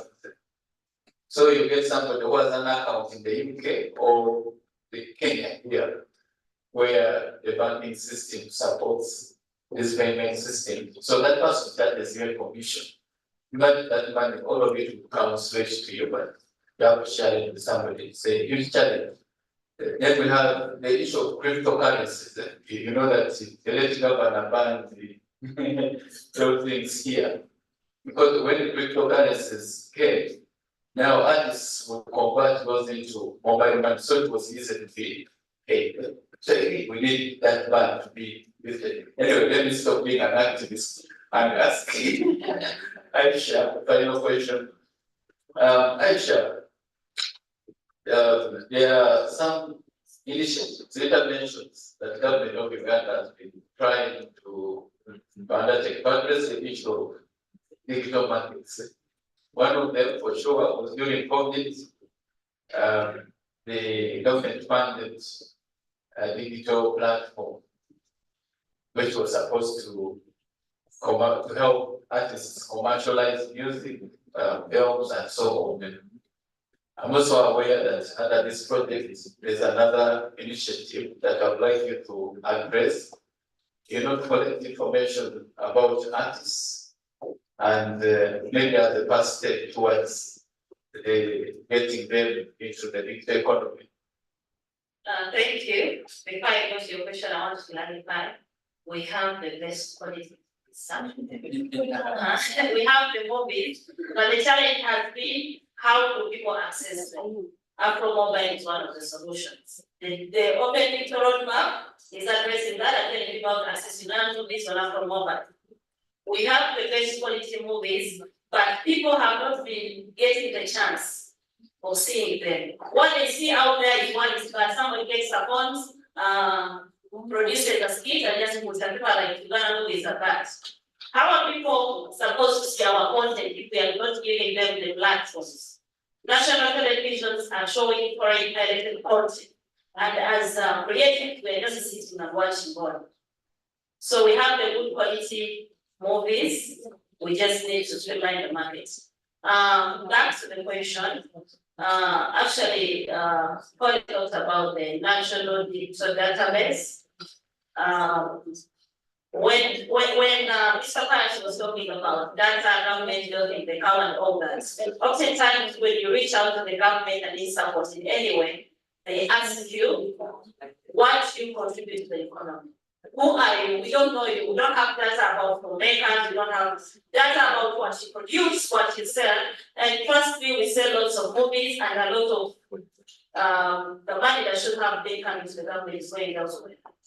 So how would Ministry of Gender started the National Digital Database where actors, producers, any category falling in the filmmakers, you can go on that platform and register.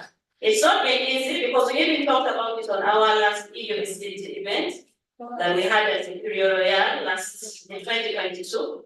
But it didn't come so easily because we had challenges thanks to UNESCO, because UNESCO has funded its completion. And I would like to take the opportunity to thank these IT solutions. Are you here? Thank you so much for the work you're completing now. I don't know if Nitaye is in the house. And Ministry of Gender, Madam Diana, we are so grateful for that initiative. And if you're an actor, you're a producer, you're a scriptwriter, you do anything in the film industry, you're free to. I don't know if we'll get time for him to show us how you're supposed to log in and register and all that. But that platform is there. And I would like to tell fellow actors in the film industry, please, we've had challenges about people giving out data. Your data is safe. It's the ministry leading this. So your data is safe, and we need this to run the film industry, not be together with the government. Thank you. Thank you.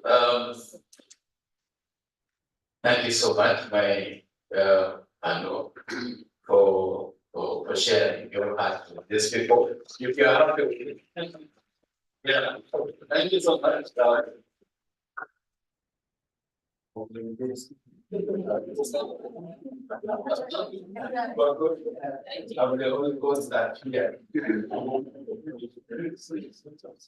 and gentlemen, for our next panel.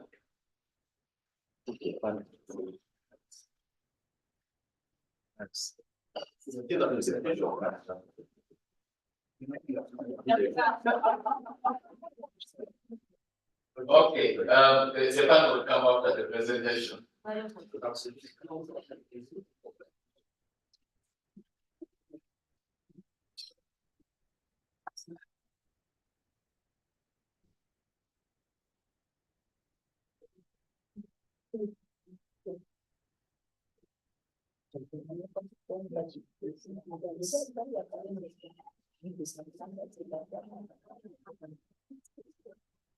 Morning once again. My name is Diego Amos. I work with the Ministry of Gender on this project. And I'm just following my colleague was just made a presentation. I worked on a project called Aschbege. It was a project, and the project had two main components. One was the component for a comprehensive study on the socio-economic status of artists and cultural professionals. And the second component was on the review of laws, regulations, and policies that impact on the socio-economic status and the rights of artists in Uganda. The broad objectives of the Aschbege project were to basically understand the socio-economic status of artists and their rights, reviewing the relevant laws and regulations, and also to discuss possible reforms of the existing laws and regulations, and then develop principles of the new law. These were the broad objectives of the project. Our project process was highly consultative. As you heard from Ore, we had consultations across board. We had a national team from different stakeholder agencies, and I'm glad to see that many of you are here with us. We had field consultations across the region. We were in Guru for northern Uganda, Bari for eastern, Barara for western region, and Kampala here for the central region.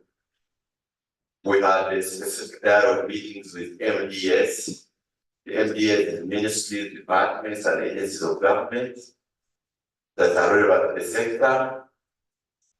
And we also had a validation meeting of the national team on the principles of the new law that we were able to obtain from the different stakeholders.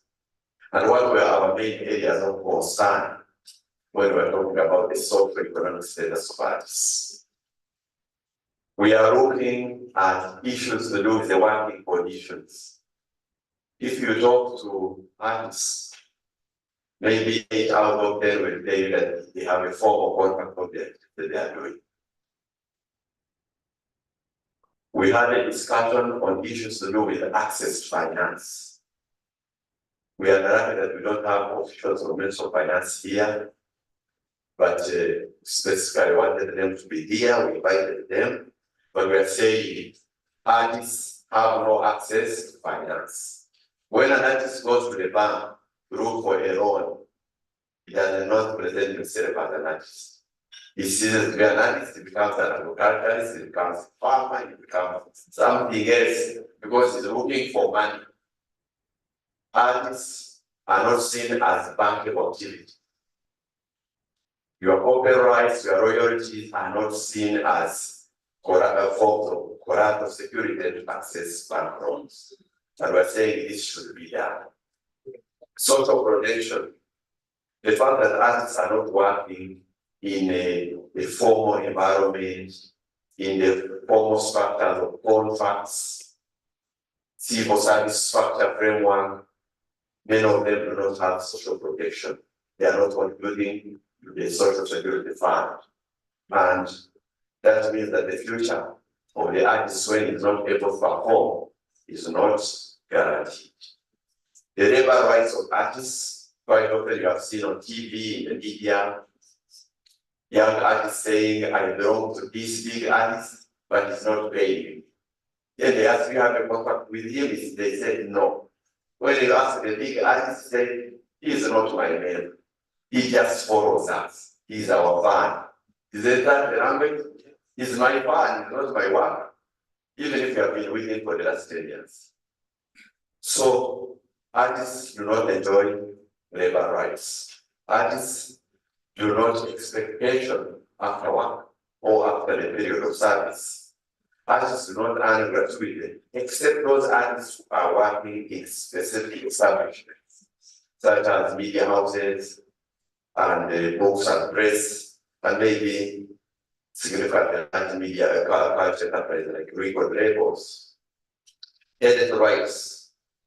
People who work in the civil service structure have access to health insurance, but an artist must either pay for himself or he has no access to health insurance.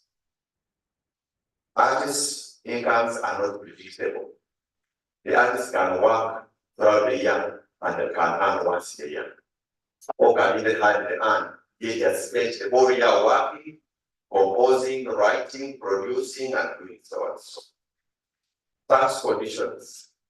When we are consulting across the region, some artists were telling us that they are pre-taxed. You know what we call pre-taxing? They are taxed before they actually do the business. If you go to local governments, when an artist is going to stage a show, some local governments have to determine the rates. They say 1-2 million. Short of that, don't put your posters out, don't state your show. And in most cases, and unfortunately, sometimes it rains and the artist not perform, yet he has already paid tax.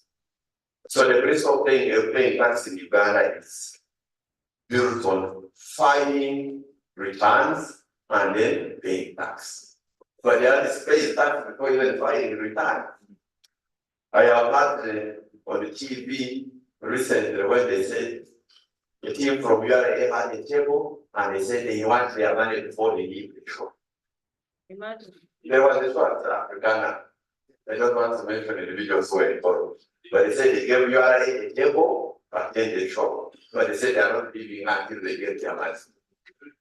You don't know how they determined their money, even if they determined that had another expired return at that time. There are many tax exemptions, but I don't know how many artists are aware of these tax exemptions. Those who know are enjoying, those who don't know are not enjoying. There are many exemptions on importing equipment for film, but these are not within the knowledge of artists. Mobility of artists. It is by nature that an artist has to move from country to country, from place to place, for performances, for partnership, for collaborations. But as you understand the relationship between the global south and the global north, getting a visa to go and perform in the UK is an act of satisfaction. Or traveling to a country requiring say work for 3 months, it becomes very, very difficult for an artist. They start asking you back statement, the job contract, that kind of profiles which artists cannot present. Then there are issues to do with artistic freedoms. We have had many cases where artists are facing sanction censorship in respect to this area of artistic freedoms. So these are the issues that we discussed during our consultations. And I think they are very important for the life and professional of the artists and cultural professionals. Regarding the socio-economic status, I have chosen to use figures, but precisely we have found that over 47% of all artists in Uganda are operating in Kampala. This is from the study we did. They may be conservative estimates, but even if you have to continue to do a census of the study, definitely we see that the percentage will still go up. 48% of the artists are formally registered businesses, meaning that 52% are what our officials from government are calling the informal economy. And they want us to be formal, but I think we need incentives to be formal. Because even those who are formal are not better than us. So we are saying government has an opportunity to incentivize the formalization of artist businesses. Looking at issues of gender, education, and education, 44% of the artists were able to reach were males and 55% were females. So across board the country and creative industry, women constitute or females constitute a bigger proportion. 45% of the artists have attained only primary education. 45%.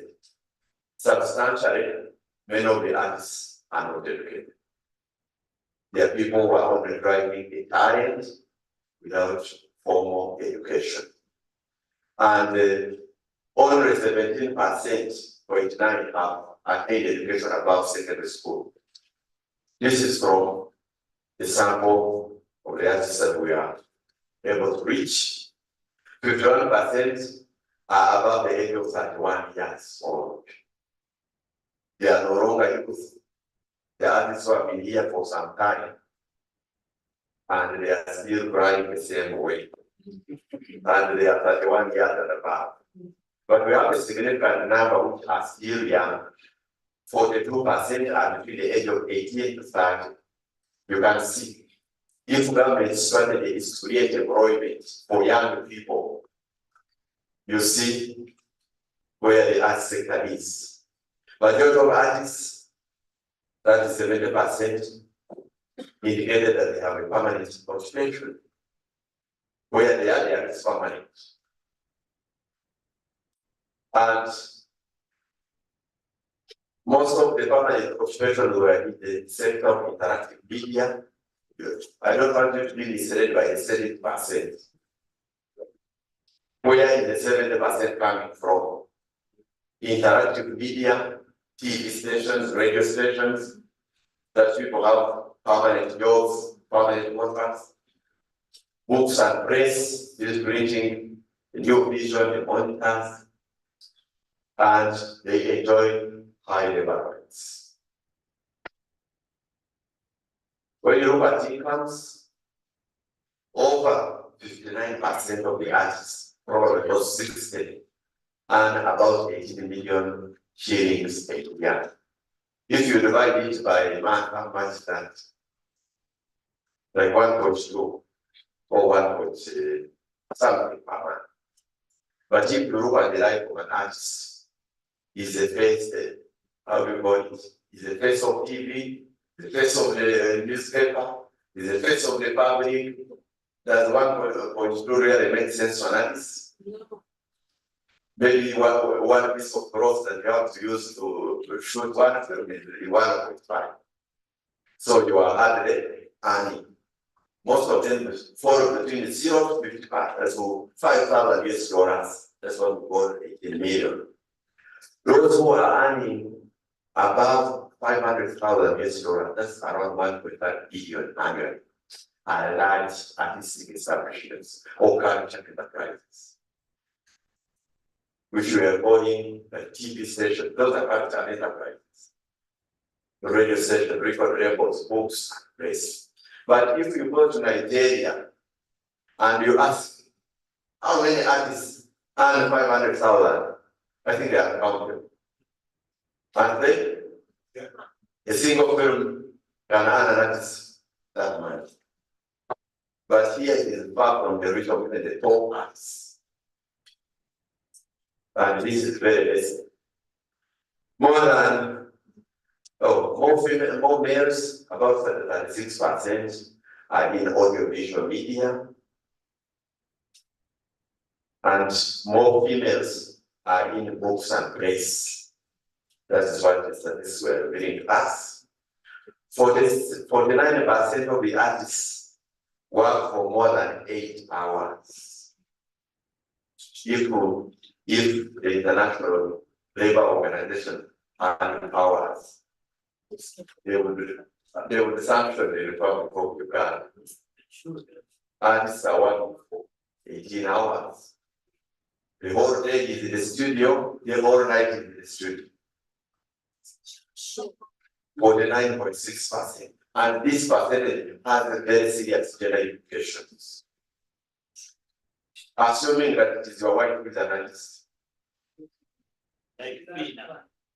Like me. Like Joanita. Like Aisha. Assuming that he has to go to the studio to work for more than 8 hours. Will you accept? Let me see the men who will accept. The one in ICE. The one in ICE. Probably they would say, I'm the one who will do your practice. I need to stay with me. Because it's the right thing. Isn't it? And if these are women who have children, breastfeeding, you can see the implications of working hours in the sector and how they have serious gender implications. Only 7% say they work for less than 3 hours. So there is a lot of hard work in the industry. And hard work that is not rewarded, hard work that is not paid. That's the message I'm trying to deliver.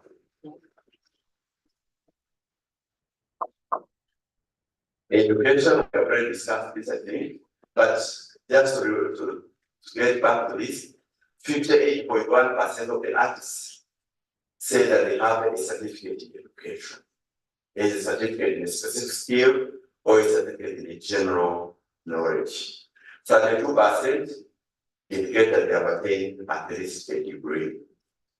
Not necessarily specific to the industry, but at least they have that form of education.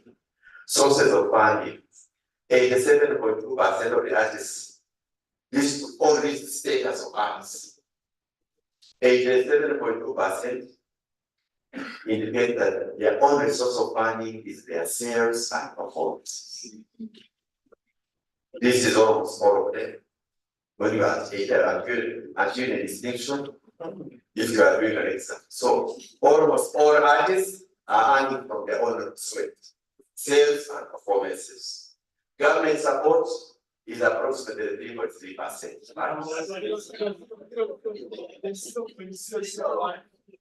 I will clarify that. Let me say this, 3.3% is in the form of supporting enabling laws, supporting enabling laws, 2, supporting the development of current and funding, 3, supporting the documentation of current programs and projects, the current institutions, the traditional current institutions. Why your information? Yes. I know you just you have a point of comment, but this is more important. Don't worry, the budget that goes to UNESCO data is 0.003. That's the message that we Government support being 3.3. yes. It's not true. It is true because for instance today it's support government. You cannot negate that. Okay, let's calm down. What I needed to inform you, Mr. Sai, is that you are there to collect small percentage from artists than that support. Because the tax is the green for all. That's the principle of economics. That is green for all.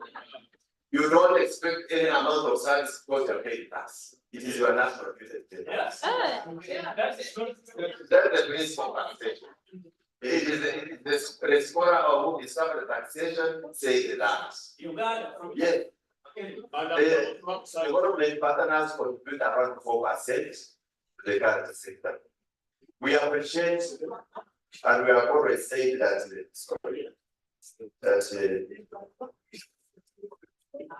we should get an equal subvention from government towards culture when they collect money from culture. They don't have the data. The status in terms of employment, remunerations, we say COVID affected the arts significantly, and this situation has not substantially changed. Work patterns have almost remained the same up to date. Some artists who lost employment have not regained. They are either trying to find themselves in new activities. About 73% of the artists companies lost 30% of their workers between 2000 and 2021 and have not replaced them today. And the majority enterprises employ up to 15%. For instance, in the music, about 64% employ 15%. And then the film, about 49% employ 15%. So what am I trying to bring here? That government has a strategy for SMEs and has financing for SMEs. Why can't we look at this sector as a key SME for economy that we should support? There's a lot of money for public recovery, for SMEs recovery. Why wouldn't we be challenging this sector? Most artists who work are earning on the commission. This was about 32.8%. And this was mainly in the youth sector, and in the film, those who earn commission are at 19%. 15% in the artists get 15.4% of the artists get a salary and an allowance. In film, and a similar figure in the music is around 12%. So a small percent gets a salary. Taxation remains a challenge, limited information, prevent taxation, and read about all this. We have made some recommendations, government. You have a of the detailed reports, but we are saying that government needs to reform some relevant regulations. to enforce, support enforcement of key laws. Such laws like copyright laws are not adequately enforced. Then we have also made recognition of the financing of the sector. I think this is where the important is. The government is supposed to get 0.03%. And this needs to be enhanced because the contribution of culture has gone high. There is need to support UNESCO and the Ministry of Gender to develop a statistical framework. Quite often, there is a question of how many jobs are created by culture. How many people are in this industry? If we don't have information, we cannot advocate for culture. There is need to support the Ministry of Gender to implement the action plan on culture creative industries. I think, Madam Director, this action plan is still with you, not yet implemented because of financial support. There is need to develop and implement capacity building plan for relevant MDAs. There are many MDAs which are doing 1 or 2 activities on culture, but capacity building is still running. There is also need to support and build incentives for the culture sector. The way we have incentives for culture, incentives for oil, incentives for tourism, we need incentives for culture sector. Otherwise, we have no direction. We need to institutionalize and promote the culture sector working group. We have a culture sector working group. I don't know whether we have a culture sector working group. I have not attended one. Probably Madam Director will tell us there, and we need to make it more vibrant. There are so many laws that we reviewed. We looked at international laws, and there are several, but to mention, we have looked at the Beijing Treaty on audiovisual media of 2012. We have looked at UNESCO recommendation on the status of acts and the provisions therein. We have looked at the WIPO copyright treaty, which talks about the protection of the rights of performers and sound recorders and recording producers. We have looked at the Rome Convention. All these are international laws that are relevant to the industry. We have looked at the UNESCO Convention of 2005, which is the particular subject of this meeting. We have also looked at the ILO Convention, specifically on working conditions and how they are relevant to their sector.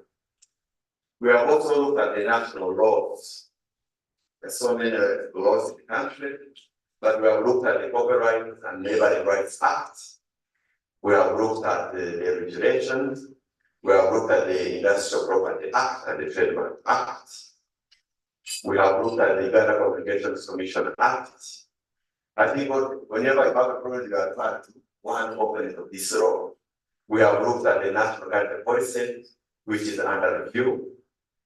I think probably this year to be launched. We have also looked at the Ghana National Culture Center Act, the Local Government Act, and the Electronic Transaction Act. But I'm here told us that acts and their money through Kenya, through Nigeria. And it is true because Ghana has no regulation on private banking. If you have to do private banking, your money is posted in Nigeria. And okay, or something. So we have looked at, we have made proposals for the principles of the new law. And Madam Director told us that the new law is the offering. But what have we looked at? What issues have we looked at? And what proposals for the new law have we come up with? The first issue we have looked at is the freedom of artistic expression. And what proposals have we made or principles? Well, the first one is provide for representation and participation of artists and cultural professionals on key government committees and regulatory bodies. There is a national media person. Are there artists? You don't know. If you knew, they would be here. That's one example. provide for the formation and strengthening and empowerment of unions and associations for arts and culture professionals. One of the biggest problems we have in the industry is many associations, many federations, many groupings, but all of them fight with one another. So the new road should provide for strengthening of these organizations and empowerment. Then freedom of artistic association. We have also proposed the principle to provide for an amendment and reform of the 1959 UNESCO Act. Provide recognition and redressal of artist associations. Who redress artist associations? Minister of Kenya?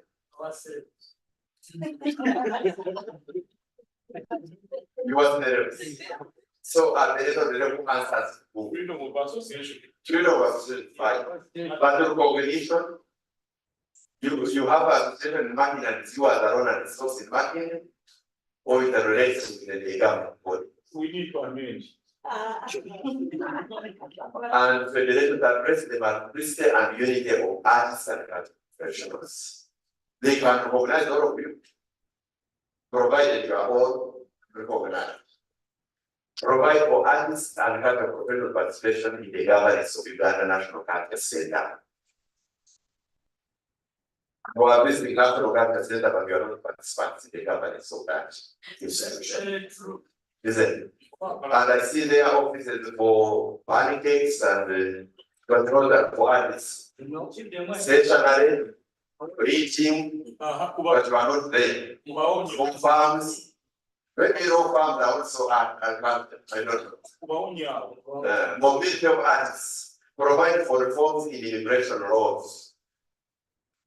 Tax treaties and international cooperation agreements and diplomacy to include preferential treatment for artists and cultural professionals.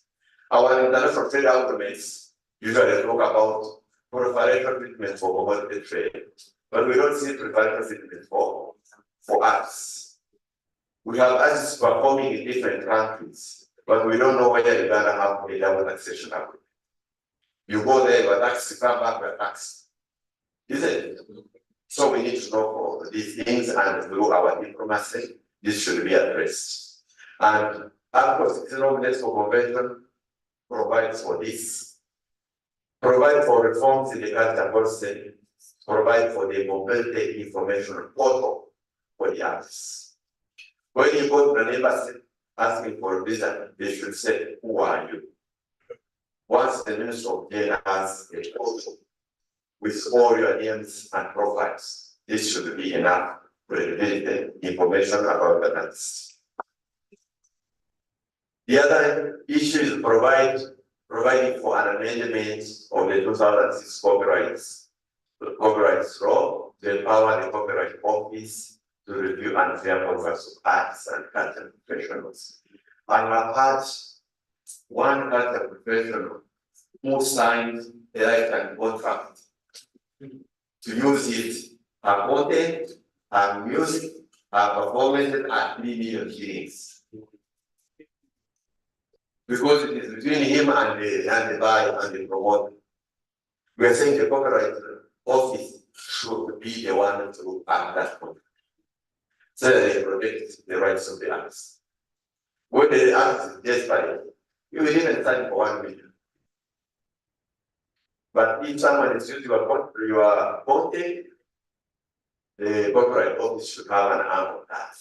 Provide for a separate and well-represented Copyright Office at URSP to strengthen the enforcement of copyright law.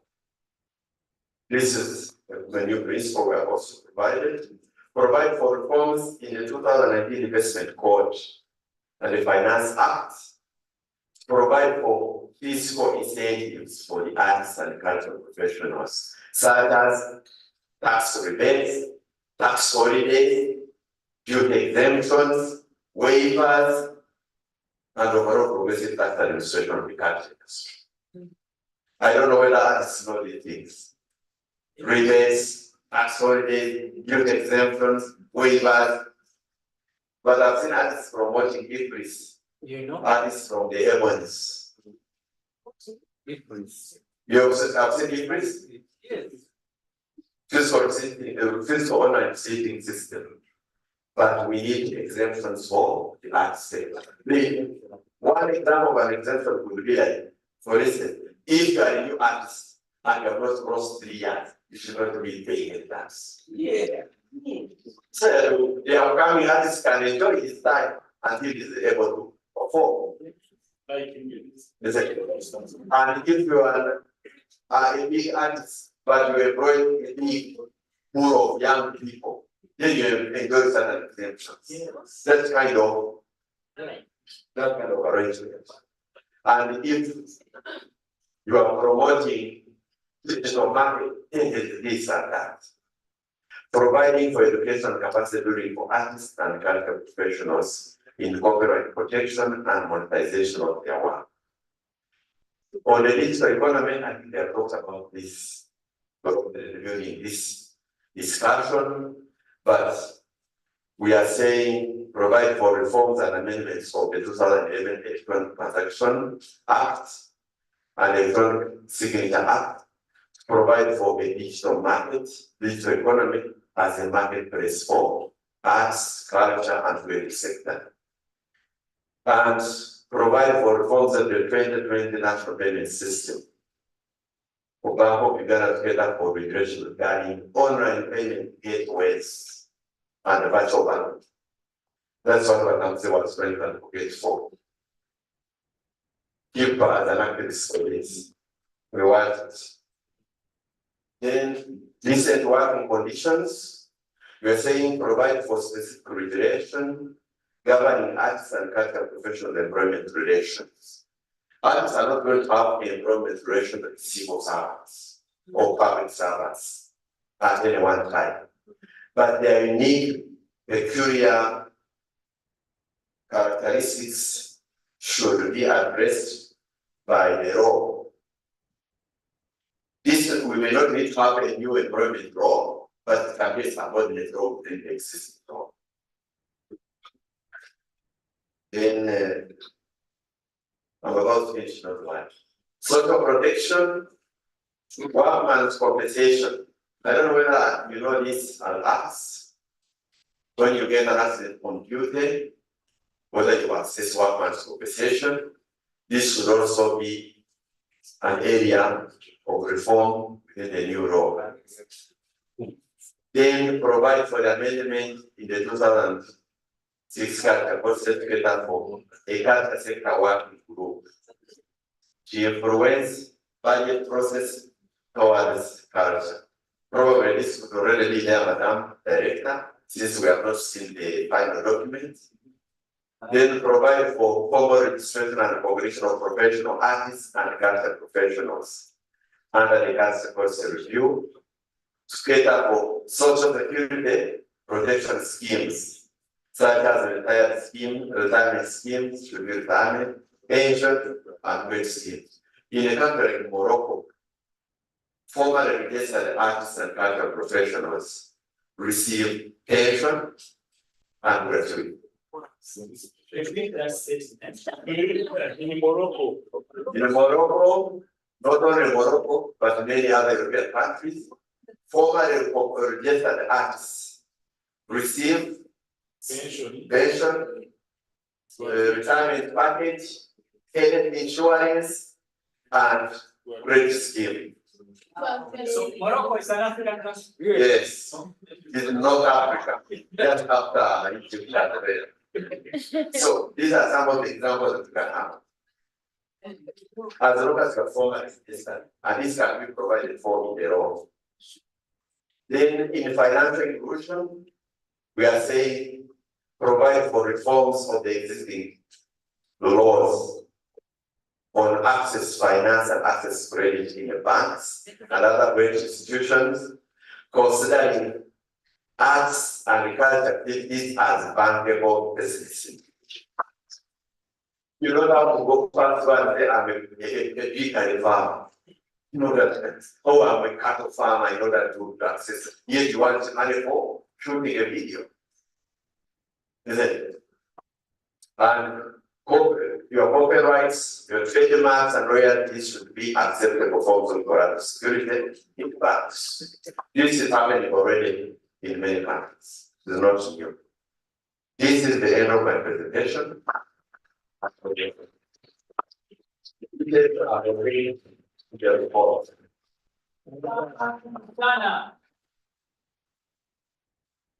you so much. We hope this can give us a headway for the future. Thank you so much.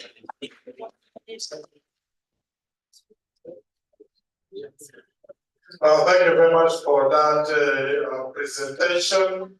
And that leads us to a panel. Another round of applause. I'm getting information that the Honorable Minister is making our way at this place. And I want to request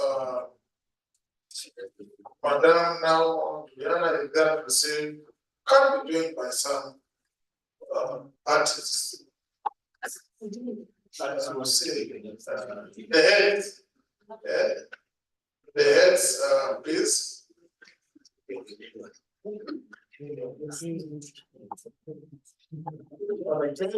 Charles will be making your way because we are going to have a panel. It will be a pleasure for the minister to be as the panel is going to give some insight into what all is all about.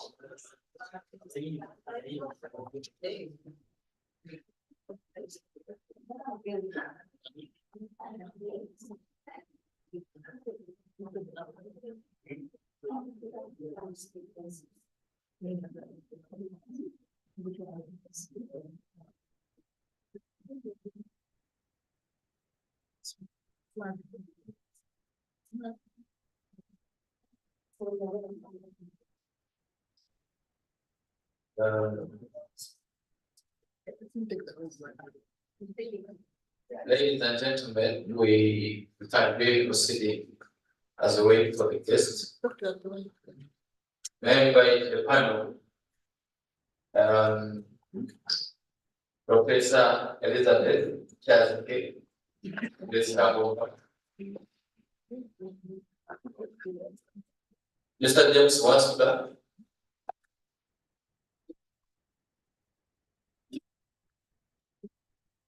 Okay.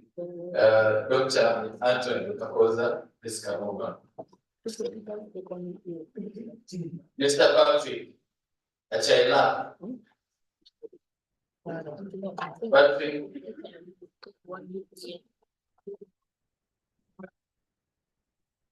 And Amos Diego.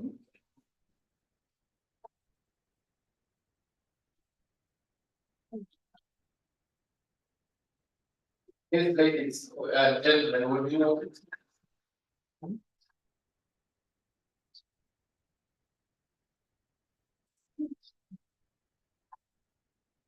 Okay.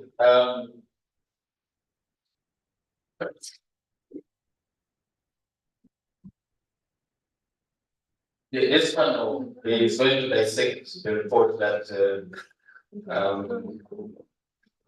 Amos has just presented to us as a discussion on the UNESCO Aschbege project. I think there are some very interesting things that Amos has highlighted in that report. And there are things that all of us probably need to pursue because they would be good to have in our sector. I'd like to begin by giving an opportunity to each of these panelists to introduce themselves, your name, what you do, and anything else that you would like these people to know about you. Professor. Thank you so much, Mr. Madam President, our moderator. I'm Elizabeth Chazike. I'm an associate professor of archaeology and heritage studies. I have a PhD in archaeology and heritage from the University of Dar es Salaam. So I teach heritage studies. And let's give it a break and welcome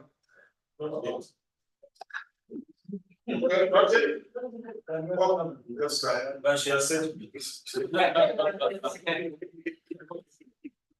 So papers are also the Dean Faculty of Arts and Humanities at Shanghai University, where we teach most of the courses that are related to what we are discussing today, as I'll be highlighting.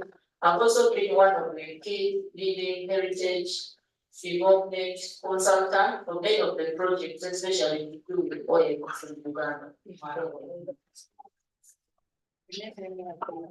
Good afternoon.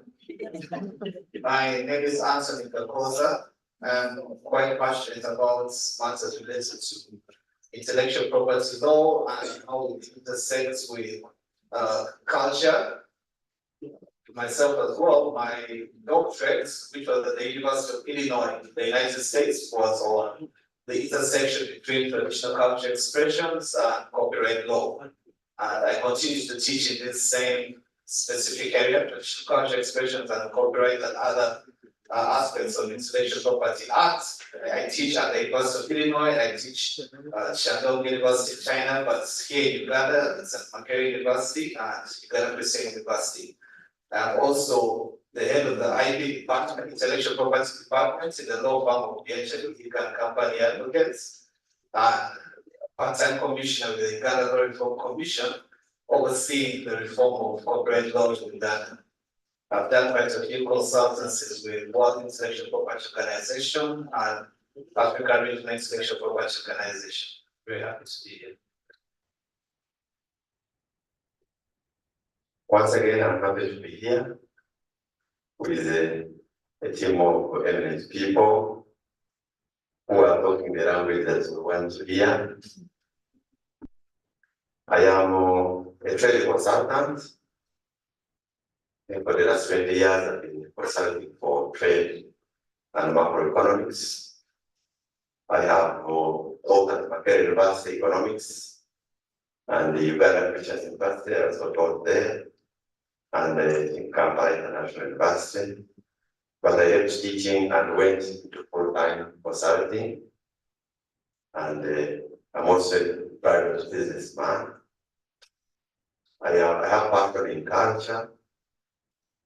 I have done groundbreaking studies within the sector. In 2009, with UNESCO, we did the first market study on culture and creative industries.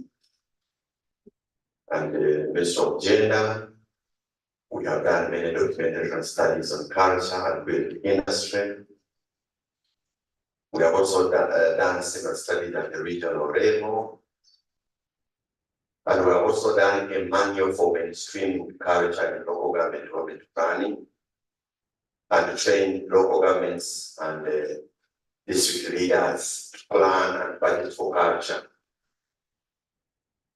Currently, I'm on the UNESCO expert facility for developing statistical data for culture and creative industries.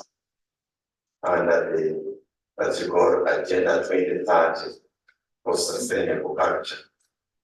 And it's going to run for about 3 years. So I'm happy to be here once again, particularly to listen to these other people. I'm very amazing. Thank you so much. But you are not the chief listener. Those artists know this. The chief listener. Thank you so much for joining this panel. I would like to start with you, Amos. This period is a very interesting period in January, February, March, for 2 reasons. One, it is the budget process is on. And yesterday I was listening to some artists and they were like, okay, what is the need for us in the national budget? Two, the government is coming up with a new national development plan. How can we, as the sector, harness these opportunities to ensure that the 3.3% you mentioned becomes what, 10% or more? And yeah, so both processes, how can we harness them Thank you, Charles. First of all, the national development plan process it started around 10 years ago. And I haven't contributed the first chapter of culture industry in the first national development plan. But during that time, we focused mainly on arts and crafts and languages. But progressively, I've seen the ministry contributing significantly to the process of planning and the improved integration of culture in the national development planning process. But what I can say is that we have not had an adequate voice on pushing the culture and creative industry agenda into the planning process. The very reason being that within the government sector, there has been a limited understanding of what culture is. And there has been a limited appreciation of the impact of culture or the contribution of culture to socio-economic development of Ghana. The first meeting we had with the Minister of Finance was with the rate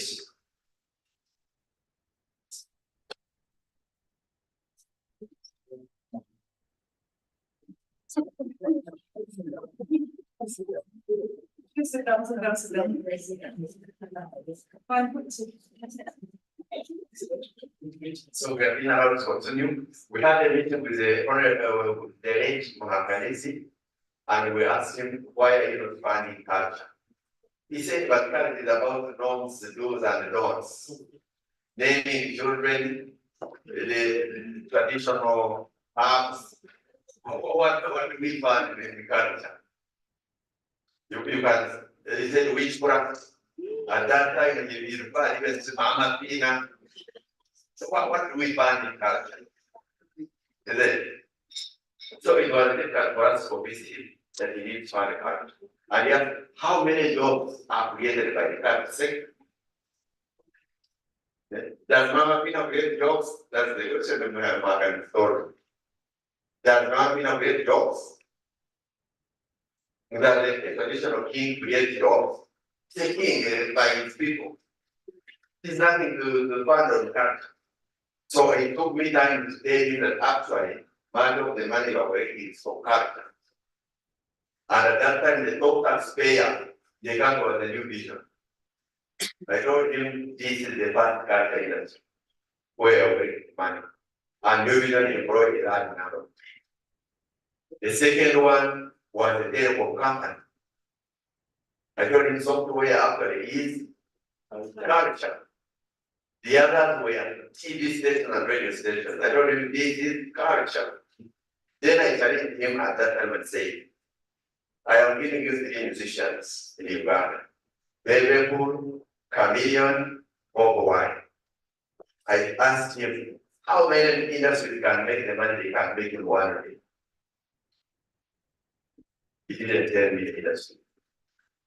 I said 7 out of every 10 graduates want to join the culture industry. They are not going to agriculture. Why are your eyes going to agriculture and neglecting the culture sector? They said, anyway, we shall discuss the rest of dinner and see how to go forward. From there, I think things started becoming very positive. The government was also strengthening the Ministry of Vienna, and social development.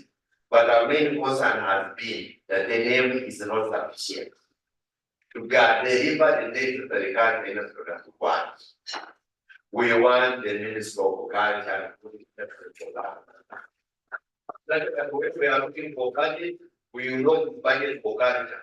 We don't want money to be lost into daily activity, into labor activities, in something of the sort. Because we are copying from best practice countries that those who have moved big budget support towards culture. And there is a lot of money which goes for culture activities, but other different MDAs of government. You will go to UCC, you'll find some money relevant to culture. You will go to South Africa, there is some money. You will go to Ministry of Tourism, there is some money. You will go to UNESCO, there is some money for culture. Even the Ministry of Oil and Petroleum, there is money for. But there is no adequate money for culture in the Department of Culture. So to summarize this all, I am proposing that the biggest effort that we can put forward is to have a sector working group. Sector working group where we can run all agencies of government and have a cross-sector planning for culture. And we should be able to influence budget allocation and government support towards the culture industry like at this time. Thank you so much. Thank you. Thank you, Amos. Professor, okay. You saw the statistics, but first of all, by the way, the statistics made me worry because the majority of practicing artists are actually old, 31 and above. In terms of planning, that is very problematic because it means most likely in the future we'll have very few old artists. I think we need to do something about that. Because you have seen from the data, majority of artists have been to primary school. Those are the majority. So it means many things. Those who are trained to be artists, the data is also there to show. So the issue of skilling of artists, we would like to understand how that is happening right now and what we need to change in order to ensure that those so many primary school, those artists who went to primary school only have the requisite skills for them to perform in this modern artistic era and deliver quality, all the things that we've been asking for. Thank you so much, Charles. As he said, our statistics show 45%. I want to start by saying that we need to start by addressing the issue of stigma in terms of the academic institutions surrounding these arts courses and the humanities generally. Because it should be noted that the innovations, the sciences, and they need to be interpreted by us. We need to be supported as people who are training people in the humanities and who are training people in the arts. I went to Makerere University as a student myself for my undergrad. And those days, you remember our department looked at MDD, what it would mean in Uganda. Today, if you have your children at home and ask them which course do you want to do, you know the courses they're taking. So how do we address that stigma and to show the world out there that even these courses are very, very important? This is why we need to call upon government, give support to the artists. These days we have programs like the higher education certificates. This certificate can allow someone to go and do the certificate and then use the certificate to join the university. Then that means that we need to call upon National Council for Higher Education, National Curriculum Development Center to come up with strategies that can allow the artists to join other institutions, even using their primary level education that they have. And then we have bridging courses that can allow them to join those other institutions that they want to join. If you go to some of these universities elsewhere, you find very, very developed and big institutes and departments in the performing arts. So me, I think that the starting point would be, let us get rid of the stigma, let us get bridging process, and we also get government to come in to support these courses that have been branded as courses that really in this country are courses that don't address the agenda of the nation. We know that in this case, we need these courses to help us. And I wanted to use this opportunity to talk about some of the programs that we have. I personally, with the support of UNESCO, are working with CCMP, we were able to develop a course called Vital Cultural Heritage. Surprisingly, this course does not attract many students. And yet, we have, from what you're seeing today, This course addresses most of the recommendations of this report. I read the report and they recommend that course should go for courses like something to do with culture economy. We did this program of Bachelor of Cultural Heritage, which is offered at Jambo University, IU, Uganda Matters, and Kabale University. We have all these courses that are being funded in this course. We have the Bachelor of Performing Arts. This is a course also which addresses some of this. It has mature age entry, it has diploma entry. So maybe like the report says that most of the courses, especially the course of I think performing arts and film is at marketing. Even in other institutions, we have these courses. Jambo has the Bachelor of Performing Arts, but the film aspect is within the Department of Literature. We have a diploma in theatre, and we have almost closed it because nobody even applies for that course. So what I'm trying to say that the training opportunities I think are there, and we can tap these opportunities to upgrade the levels at which we are. One of our MCs this morning said that she's doing an online course. I think we can also embrace doing online courses because in Uganda there is rigidity in our education system. You must have HSC or A-level to join this university or the other. In other countries, that is not the case. Recently, I was in Cape Town and I met one of the prominent artists here, I will not mention names. And he said, the masters, not because he even had the bachelor, no. Based on the skills the person has, those universities appreciate these skills, they equate them and take them on. Let us look at some of these training opportunities, maybe via online that outside even the country. If we can afford that, because if we can't go there physically, we could do them online. There are enough of opportunities. And of course, Uganda also needs, and since we have the minister, to get rid of these rigidities that stop people in enrolling for certain courses. Because in other countries, even if you have done this, you can become a doctor. But in Uganda, it's like, you must do a certain science course to become a doctor. But at the end of the day, look at COVID. When COVID came here, what was the treatment for COVID? It was not even scientific. These things have to do with cultural issues. Don't shake hands and all that. Most of them are not related to science. So I think that we need to embrace our culture. It is very rich. It can address the development agenda of this country with the support of all of us. I think that's what I have. Thank you, Professor. Dr. Anthony Kapoza, by the close of last year, there was a lot of happiness in the industry because you were leading the process to reform a very important law. Can you talk to us about that process and what these people should expect? Because the issue of protecting the rights, copyright, and so on is a very big issue for this industry. Thank you, Charles. Yes, it's been a long process. We are at the tail end. We've been working on, by we, that means quite a number of stakeholders, both public and private, working on reforming the Copyright and Neighboring Rights Act. It's a 2006 legislation that covers various aspects of the creative industry, music, arts, applications, and film industry, and many others. We've had quite a number of engagements from the four corners of the country, northern Uganda, that was Indira, the east was Mali, the west was Ivara, and then central was Kampala. So bringing together all these sector interests and putting them into the reform legislation is not an easy task. But like I said, we're at the tail end. We picked the last one in December last year when we met with various stakeholders in Ontario,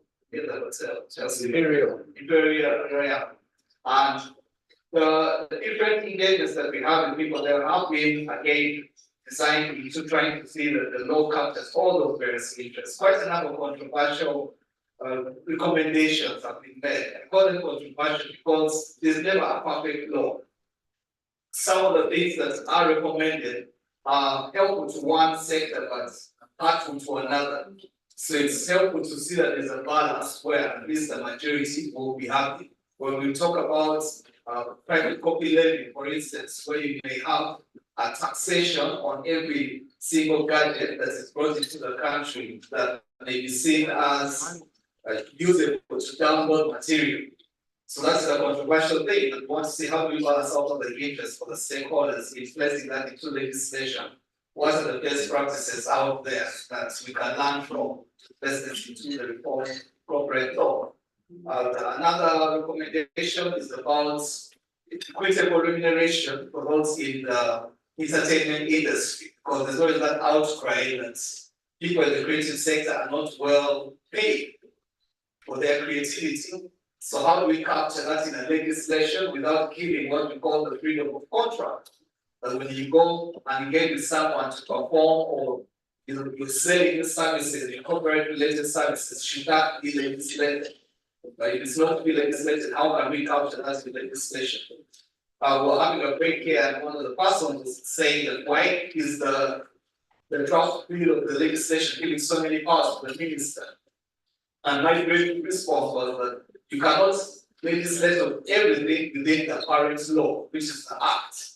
But this, if you have the subsidiary legislation which goes with the act, which is easier to reform, you can position within it that the minister shall or the minister shall, thereby allowing the minister to delegate certain responsibilities, which if you find that they're too hard to solve, they can be changed along the way. So those are some of the things that we're now beating into the draft bill. Is basically under the docket of the Ministry of Justice, the Attorney General's office. I can't say when it will be out, but it should be coming out at this hopefully within the first quarter of this year. Thank you. Professor, I know for education, there is nothing vocationalization of education, and I know for a fact we have a few private vocational schools. For instance, music schools, film schools, and so on. And I think they're working closely with reality. What would be your comments? What would be your comments on vocationalization of education? Because part of my challenge by the vocational schools in our sector is that most of them are here to the entire country without this access to these facilities, or what should be done about that? Thank you so much. Like I said earlier, I think there's need also to share information concerning where these facilities are. Some people do not know where they are. I'm happy, like we said, the ministry has already started providing the access and so on. I think we also need to have this profile and using our digital programs that are being popularized today would be able to ensure that this can reach out to the people out there. Like from this report, it was also noted that most of the artists and all the people in this sector are mainly centered within Kampala and maybe the neighboring areas. I think we need to go out there, spread to other regions, spread to other districts outside the state. Vocationalization is very good, but you know that it also requires a lot of input, it requires a lot of support. You really need to have equipment that you're going to use to train the people and all that. And like the issue also of what is associated with it in terms of our communities. If, for instance, one says, I'm doing a course in Aschbege, maybe technical college, if people ask in Chambo, we struggle to explain that we're in Chambo because if we go elsewhere and say, I work in university, we say, no, it's the other one. So, in the same way, I think there's need for people to know that these institutions are there and also to spread them throughout the country and to have information concerning the opportunities that are available. I don't know whether many of us in this group right now know that in the Ministry of Education right now, the applications are open for technical institutes and you can get government scholarships. But the applications are open, they are online, and not many people can know that they are online right now. Unless if you have board after us and say, is the application for people? So I think this information needs to go out to the people who are intended to benefit from these opportunities. Yes, in your report, you talk about issues like pay, the contracts and so on. I don't know whether there is a gap in terms of knowing that, all these different engagements, we have a contract or something like that. But what is it that we can do to ensure that these artists understand some of these things, which enable them to enforce their rights? Thank you, Charles. First of all, when I was starting here, someone told us that a profession comes from the talent, and artists and the cultural practitioner are professionals. Just like a doctor wants to be paid for the service, a teacher wants to be paid for the service, and artists want to be paid for the work he has done. Whether it's upcoming, whether it's established, whether it's retired. So what is important is that if we have enabling laws that protect the rights of artists, even if I am roaming around the big artists, I will have a lot of fun to claim my rights. For instance, when they were making the domestic relations law, they said, for as long as you have stayed with a woman for some days, some months, or some years, she qualifies to be your wife. So if I have stayed with an artist for certain period of time, and there is a law protecting that relationship, then the artist will become conscious that for as long as I'm having so and so around my group, you will qualify for, you'll be entitled to pay. Isn't it? That is the issue to do with pay, what you asked for. And when the law is strong enough to protect the rights of both the employer and the employee, then we'll have a better working environment for the artists. And we'll find many artists earning income and even enjoying the working conditions that are prescribed under the law or the International Labour Organization Code of Employment. But just before I finish, I am very happy to hear an ongoing work on the private property. This is an issue we raised sometime for those of us who have been together. You remember when I estimated the number of CDs that come into the country? CDs that popular films, popular songs. There were 1.4 trillion CDs, which were equivalent to 78 billion. That I ate your money. So I am very, very happy and specifically happy for hearing that. So, thank you so much. We are not done now. Doctor, final question for you. Recently, conscience went to court, and everybody was like, okay, the law favors foreigners. But I think just this morning there was that news, one of the artists sued somebody called Black Record. Yes. Black Market, yes, Black Market. Of a song, and somehow court was able to side with them. So the law favors locals as well. But also with this outcry, the law is not enforced, and whose responsibility is it to enforce? Is it on the government? Thank you, Charles. So yes, like I said, I think earlier, the law is not perfect, but the key issue is not really focusing on the law, but enforcement of the law. And I think that's why this is a good question. That we focus so much on the law, what's the law done, or what's the law hasn't done, but we forget that the focus should be on enforcement. And enforcement is you and I, every single individual out there. The all of the material, the intangible material, which is the copyright, you can't touch it all, you know that this is your property. You should be aware that you have rights under this copyright, and you have ways in which you can follow up on your rights. You can either do it as an individual. If you don't have the capacity, then register with the existing collecting societies or the collective management organizations. And we have the big question mark, 3 of them: Uganda Performing Rights Society, Uganda Reproduction Rights Organization, and Uganda Film Federation UFMI, Ghana Federation of Movie Industry.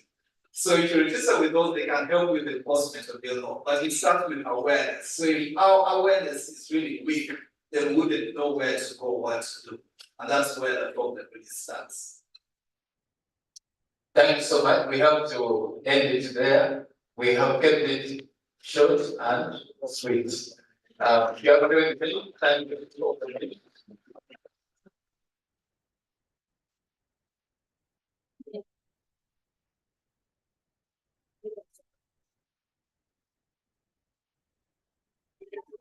Thank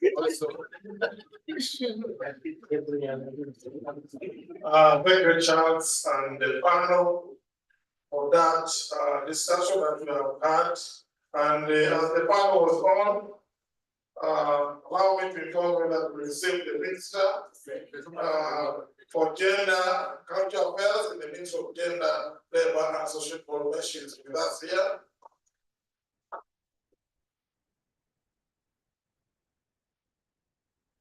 We are very happy that she was here when the panel was going on. So most of the issues that were contained in the report have been captured. And that would help in policy development. Now, the next stage will be to invite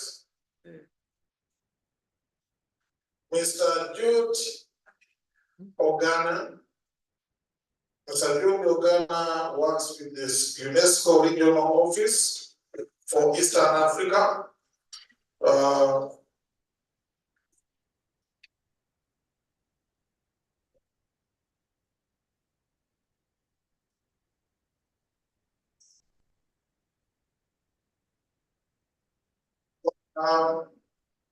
Before she comes in, Jude Ogana, before she comes in, who is the UNESCO Regional Office from UNESCO Regional Office in Eastern Africa, based in Nairobi, we will have someone from UNATCOM for Uganda National Commission for UNESCO, who will invite Jude Ogana from Nairobi office to speak to us.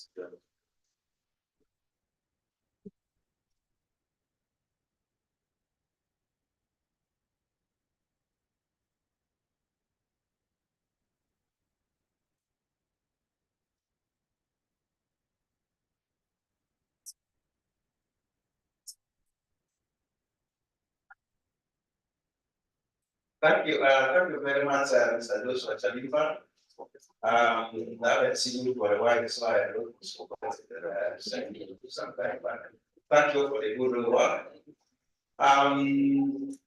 Dear Honorable Minister, Gender and Cultural Affairs, this globe, our chief guest here. Of course, we have the UNESCO regional expert, Madam Ogana, who was UNESCO in Nairobi, communicating to us online. We have the director for gender, director for culture and family affairs, and Ghana. Dear stakeholders, participants from your various backgrounds, all the experts here, the panelists, and those who have come here with us all. I salute you all and bring greetings from the Ghana National Commission for UNESCO. This function. I wish on behalf of the National Commission for UNESCO to thank the organizers of this event. It's a very important one for our country. And I also make apologies from the Secretary General who could not make it. I am had the duty standing here. Of course, the National Commission for UNESCO, which is always forgotten. When we talk of UNESCO, then we forget the National Commission. The National Commission for UNESCO is an agency of liaison. It's a government agency, but it liaises between UNESCO and the country. And therefore, it is the one to ensure permanent presence of UNESCO in the country. All the 193 member states of UNESCO have what we call national commissions for UNESCO. and it is a means through which the matters of the country are communicated in UNESCO, and matters of UNESCO also are said in the country, and I stand in the capacity. This is a very important project, as I've mentioned, and I think we are guided by two important instruments. Basically, the 1980 recommendation concerning the status of the artist, which has got focus on promoting professional, social, and economic rights of artists, as we are seeing here. But we should not forget the 2005 Convention on the protection and prioritization, protection and promotion of the diversity of cultural expressions. This particular convention provides a normative instrument. After 1980, when the recommendation was passed, the lawyer here can tell us that the recommendation has got some limited impact. It starts adopted by the General Conference, and it gives principles and guidance in various ways. But then the convention is the one with a stronger legal instrument. It provides a normative instrument. So it came even impetus the 1980 recommendation, which already for so many years. As we talk now, it's about 43 years in effort. But now through the convention, it has got means of this. So we have got these two which are guiding us. And it is very clear that to make the 1980 recommendation very effective, the UNESCO Aschbege program under which we are here came into place, was put in place, specifically to provide both technical and financial support to help in providing this. Now, when you look at the stakeholders of the 1980 recommendation, the recommenders, number one, of course, is the member state, in our case, the government. But then, in addition to member state, we also have civil society, we have our artists, and all the stakeholders, the civil society, the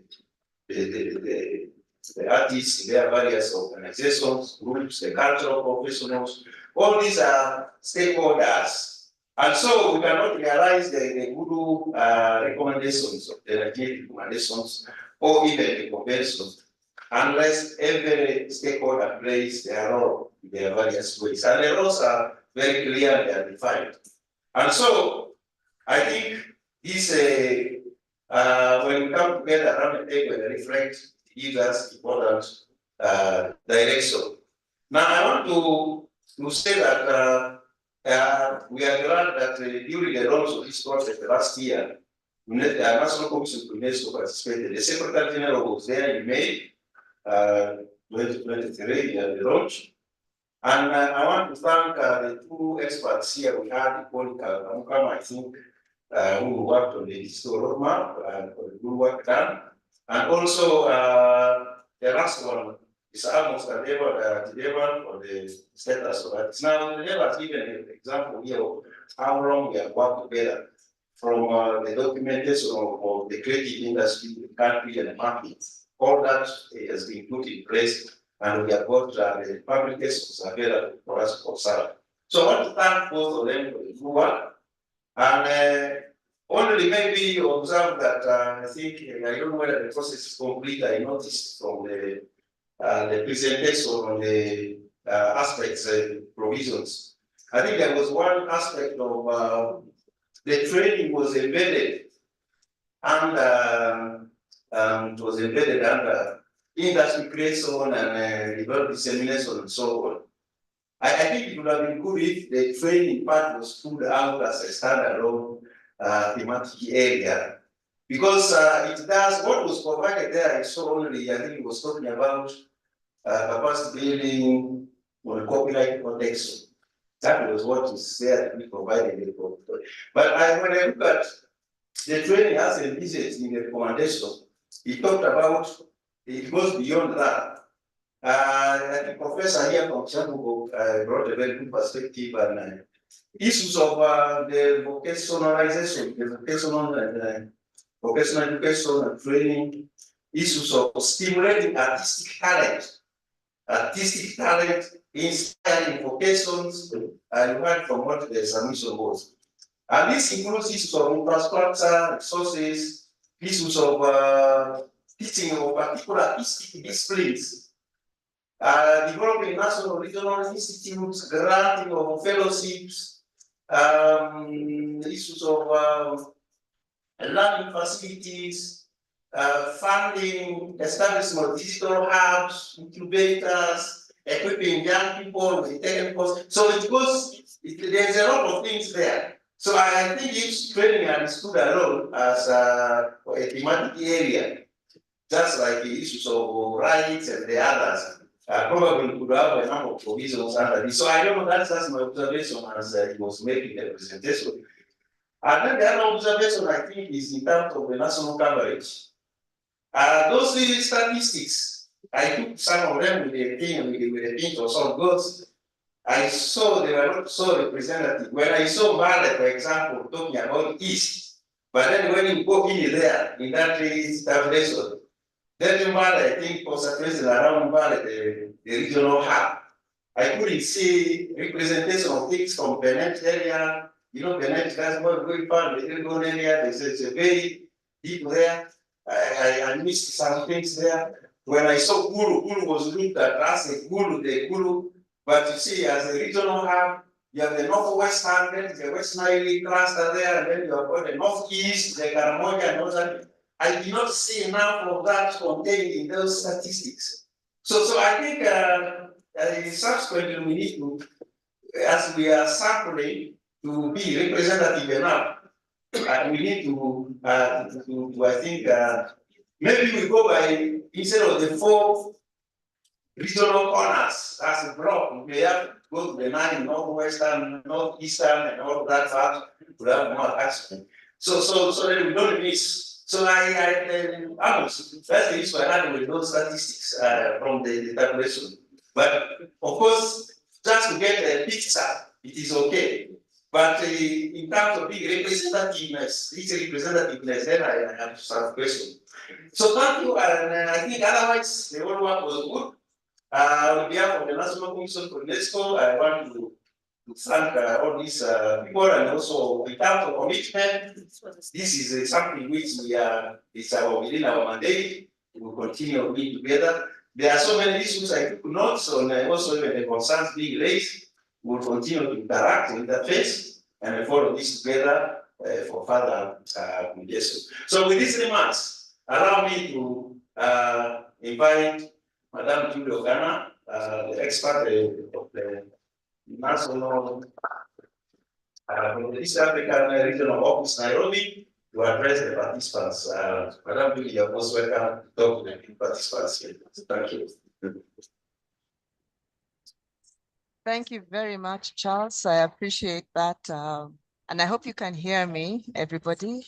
I apologize for being present online, but I think it is better than not being absent completely. So really appreciate this opportunity to participate in this.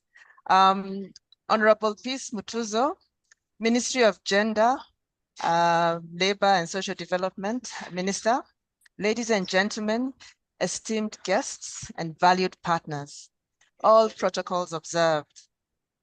As you've heard, my name is Judy Ogana from the UNESCO Regional Office for East Africa, the culture sector. And it is my great pleasure to join you in today and to share the notable milestones of successfully implementing 2 very pivotal projects initiated by UNESCO in Uganda that address the dynamic landscape of culture and creativity. I'd like to extend my heartfelt appreciation to all the partners and stakeholders who have played a significant role in the journey and have contributed to the realization of these initiatives. As you've heard from my predecessor, through the implementation of the 2005 Convention on the Protection and the Promotion of the Diversity of Cultural Expression, UNESCO uses various modalities to shape and design and implement the policies and measures that support the creation, production, distribution of, and access to cultural and goods and creativity. As you know, the first project, as we've heard from the presentations earlier, the first project developed an open digital roadmap and is a testament of the collaboration efforts of all parties involved. in a rapidly evolving world, adapting to digital advancement has become a necessity. Through careful planning and collaboration with the ministry, government agencies, and key stakeholders, the project identified critical areas of improvement. Today, the digital roadmap in Uganda stands as a testament of a powerful collaboration and forward thinking. It provides a strategic vision of policy reform, the promotion of innovation and learning, and championing the acquisition of digital skills essential for the industry's growth. As we work alongside government agencies, experts, and stakeholders, our collective goal is to create an environment that fosters innovation, learning, and digital skills training, and ensuring Uganda remains on the forefront of the digital revolution. We heard from our expert about the second project, which was executed under the UNESCO Aschbege program that focused on the status of the artist. And we heard and saw all the interesting statistics that were provided by the expert. This initiative recognizes the valuable contribution of these practitioners and stakeholders to our society and aims to address the long-standing challenges faced and opportunities that can be exploited by this growing sector. The legal reform advocated through this project aims to protect and empower artists, ensure a fair and just environment for their creative endeavors. The collaborative efforts of all partners in this instrument in driving positive change has been instrumental. The project recommends exploring innovative financing mechanisms and building robust statistical systems to support the culture sector financially and provide necessary data for informed decision-making. As we celebrate these milestones, let us acknowledge, as has been said also by Charles, that our work is ongoing. It's an ongoing journey. This is not the end. It is almost like the beginning. UNESCO remains committed to supporting Uganda's cultural and creative sector.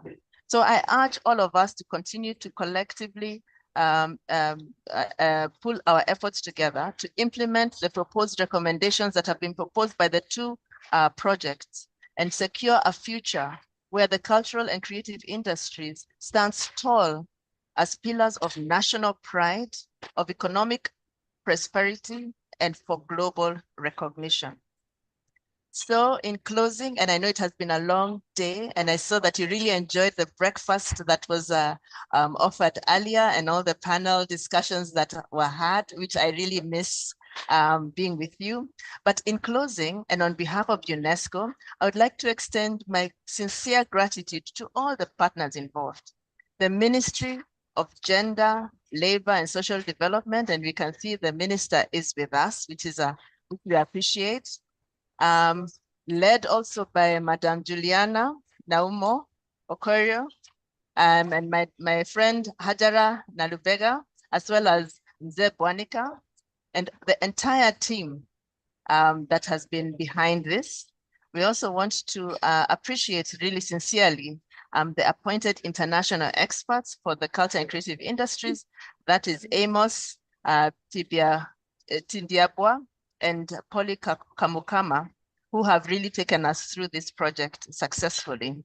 We also remember all the government agencies that have been involved, all the stakeholders that have been have also been involved and have participated in the different activities. And my colleagues, I see one of my colleagues online in the UNESCO headquarters in Paris, who have also held our hands through this process. It is really a joint endeavor. So I will say in the end, a luta continua. We continue the struggle and we hope for success. Thank you very much all for your attention. And I thank you so much for listening to me. Asanteni sana. Now, the conference to Madam Juliana, who was joining us from Nairobi, and earlier the gentleman who represented UNESCO, the National Commission for UNESCO. We thank them, one, for the support they have given in these processes. And also, I want to thank Julie Ogana for using digital tool, which was subject of one of the reports. They joined this meeting here. in Kampala. Prime Minister, this morning we have been deliberating. We had 2 panels this morning, all discussing the different reports, and a number of issues have come up. I want to take this time to invite Director Julia Naumo to come and give us a summary of what we have gone through, and also invite you to address this gathering.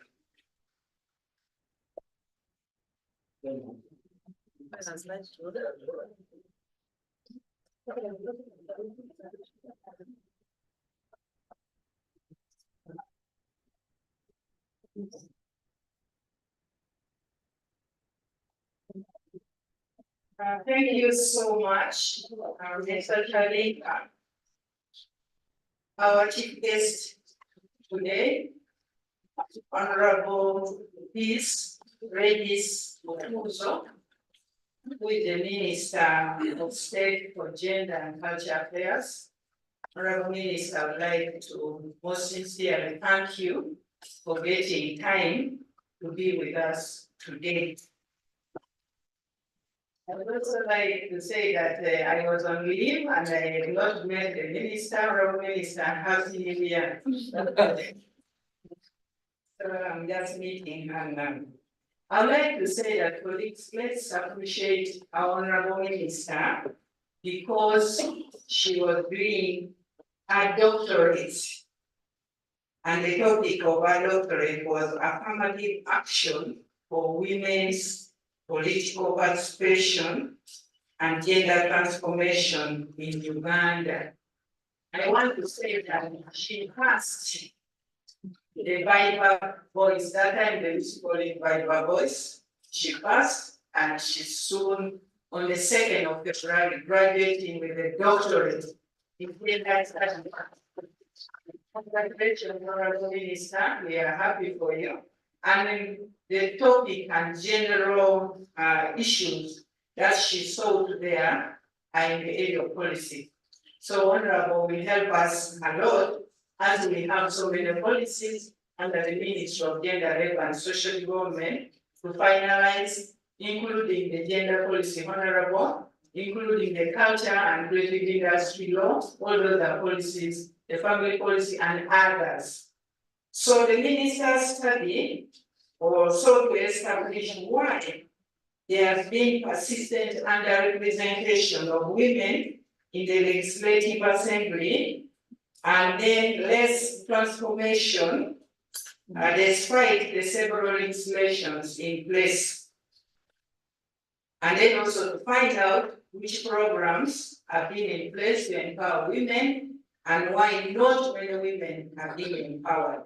And the study therefore recommends a review of the affirmative action policy to increase the numbers of women from 30% to 60% in parliament and local government.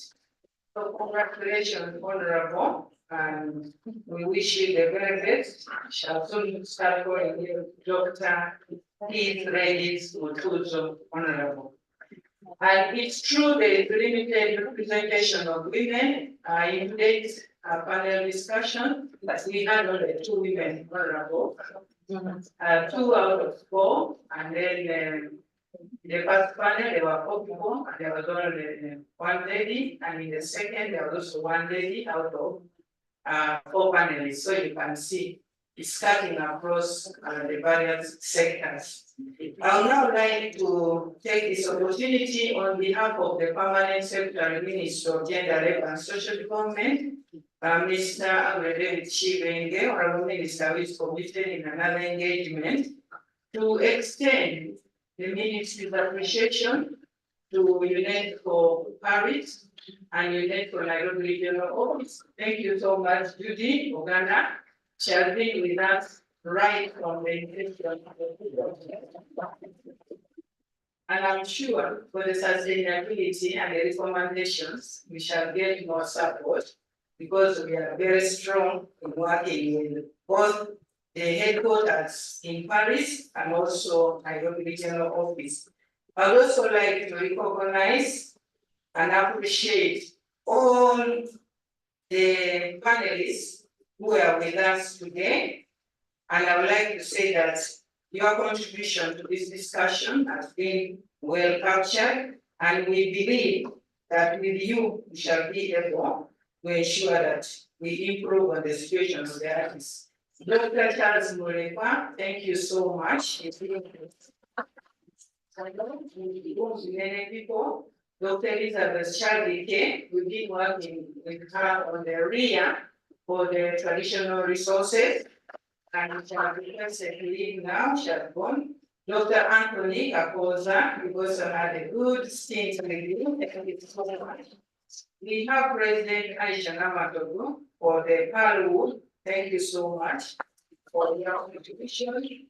And we had Pius Minganisa from Ministry of ICT and National Guidance. Thank you so much. And then we had Charles Van Amuse with our moderator. Thank you so much for the question. I would also like to appreciate the national experts, Mr. Polika. I think their presentations were really excellent. And I would also like to appreciate Amos Tingieba. We went to the regions, which has not been the case, at least some representation of the regions. And so we are addressing the issue that the members of parliament have been highlighting that let's not concentrate in Kampala, although according to the statistics that Amos indicated to us today, 45% of the artists are in Kampala and the surrounding areas. So despite that, we still have to go to the regions. According to the books in front of you, you will see the regions we reach and the number of people that we reach as evidence-based documentation. I'd also like to appreciate Uganda National Commission for UNESCO, Dr. Monrugo. Thank you so much for coming and being with us and giving us the information on the issue of statistics. I would like to say that at least we are moving slowly but systematically. The statistics have actually not been there at all. So step by step, we shall all be able to deliver. So these are some of the areas the researchers can pick up, the ministries can pick up, the private sector can pick up as they look for financing of their sectors. But I'm happy that the research has indicated to us a number of gaps that we should be able to fill and move together to lobby for more support. I would like to appreciate so much the participants who are here, as well as the media for being with us and giving us your information to improve on the report. And most importantly, Honorable Minister, we have a team from the ministry here. Thank you so much, team. Technical team, we have Cecilia John, the Principal Culture Officer. We have Shida Deba. We have Cecilia Hajar Narubega, who has been doing a lot of good work.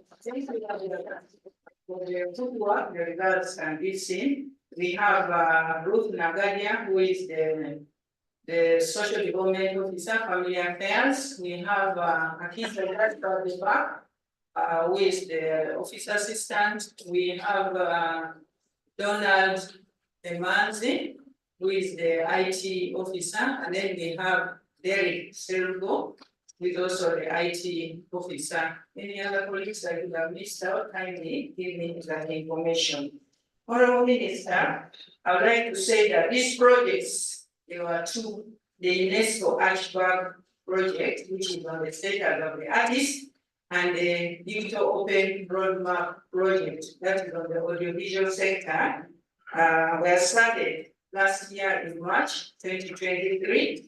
And because it was the same agency implementing the projects, we decided to do concurrent implementation on both of them, but working very well with the two national experts. Today's meeting, Honorable Minister, has the following outputs: awareness raised on the status of the artists. With the information you got, we believe some awareness should have been raised. Then also we need to kickstart a powerful digital database, which is going to help us with getting the statistics for filling alone. Although I initially indicated to you that we have the culture management information system, which we shall be launching before end of March, which covers all the domains and all different aspects of people participating in the sector, whether in the NGO, private sector, and government, and so forth. All those will be captured in that overall, but if it's specific to the film industry. Then finally, Honorable, we like to kindly request you to launch the two reports of the project. Honorable Minister, you recall that last year, one of our deliverables to Parliament was the development of a culture and creative industry law. However, it was delayed because we were guided that we need to first get out the culture policy and then the law will follow. We thank God that at least now with the regional consultations, we are now able to bring the principles which were an output of the UNESCO Aschbege project for discussion in senior management, and then no policy, then we can take it to final discussion. We believe the culture policy should be ready to go to cabinet in the next 2 weeks. I would like to say, Honorable, that before you came, there were a number of issues that were raised by our stakeholders, one of which is the need to have a culture working group so that we can be able to lobby for different aspects of support. The second is the need to have incentives for the sector. And then the third is the need to increase financing to the Ministry or Department of Culture and Family Affairs. Honorable Minister, at the African Union level, the head of state made a pronouncement that governments should increase the financing of culture from wherever statistic it is to at least 1% of GDP of the country. So that is one of the areas we need to push to move our statistics beyond what it is now. The other is capacity building in different areas. Since this project was on the audiovisual industry, one of the areas is about the digital environment to help them to appreciate how to enter their data into the digital system, to help them be able to market their products and so forth. And then the other one is the issue of contracts. Many of the artists do not have contracts for a number of reasons. It could be lack of information. It could be the issue of popularity. Some people prefer to be more popular than the contract. So if they are seen on the screen, on NTV, it doesn't matter if they get the contract or not, because many people will see them. And then the other is about the statistics, which is a gray area still. We are prioritizing this. And then many other aspects are just highlighted this few. Then the other one is policies are inadequate generally, whether within the ministry. It's been recommended that we review the 1959 Uganda National Cultural Center Act. We have the team from UNESCO here. And so we need to see whether to repeal it and have now the culture and creative law captured, or there are serious issues why it should remain as it is. And we do amendments, and therefore we have two laws, the UNESCO Act and the Culture and Creative Industry Act, or we need one. So we shall still consult you people on that. The Electronic Transactions Act and the Electronic Signature Act need update to provide for the artists. Most of these laws do not provide for online payment gateways for the artists. So the Ministry of Gender, which is the leading, should liaise with those agencies to ensure that we bring our issues to their attention and we are able to improve on the state of artists. So, Honorable Minister, with that little information, that has been captured in summary really. I would like to thank all the participants for being with us and our partners, Nairobi Regional Office, UNESCO reporters, UNESCO, the academic institutions that are being represented here, CSOs, the private sector and the media for being with us today. I would now like to most sincerely appreciate our minister, appreciate all of you, and invite my honorable minister, Honorable Beatrice Mutuzo, to come and make her remarks, and she may wish to also respond to some of the issues that I presented coming from you. Thank you very much.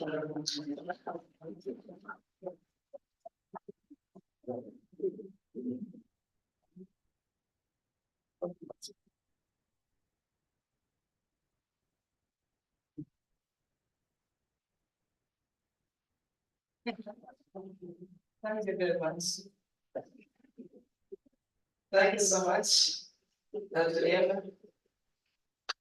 Please also representing the Government Secretary of the Ministry of General and Social Development, the UNESCO regional officers in Nairobi, the UNESCO General Office, the Government Secretary, the Secretary General, the NATCOM, the staff of all government MPS present here, the civil society organizations, the media, the art and creative industry practitioners, and I see some of them, some representatives from the different boards, the academicians, private sector, ladies and gentlemen. I am privileged and pleased to be here to welcome you, our esteemed guests, to this auspicious occasion when we are celebrating the achievements of UNESCO support to the culture and creative sector of Uganda. On a special note, allow me to recognize the presence of all our global partners for the continued financial and technical support towards the development of culture and creative sector in Uganda. The section of diversity and cultural expressions at UNESCO headquarters and regional offices for East Africa and Nairobi and Uganda National Commission, UNESCO, for the financial technical support extended to Uganda under the Ministry of General and Social Development to implement project activities was well received, and we thank you so much for that. Ladies and gentlemen, allow me to congratulate UNESCO in a very special way for the continued support and funding. I think UNESCO is an organization, international organization that has made an effort to fund culture. Culture seems to have been placed as person to holder for each country, and almost shocked after they had disintegrated it into different areas and sectors, they left the skeleton, and that skeleton was integrated together and put aside as culture. It began with the ministry, it became later a department. The Ministry of Gender, I agree with you, my brother, is too big to manage the issues wherein. By the time you finish issues and challenges concerning women, you have no time for youth, but you must deal with it. By the time you finish all the youth, then you have no time to deal with children. By the time you finish children, you also have to go back to person with disabilities. You have to go to the elders. Then you go back to the ones. Labor. And then you have to go to this particular big area called culture. Culture is the whole world. It is what government was before colonialism. All traditional cultural institutions, governments in Africa were culture. So pulling out one of the creative area and call it science and technology, and yet that is part of our culture. You put another one, you call it architectural design, that is part of our culture. You put another one of communication and you call it the Ministry of Communication, it was part of our culture.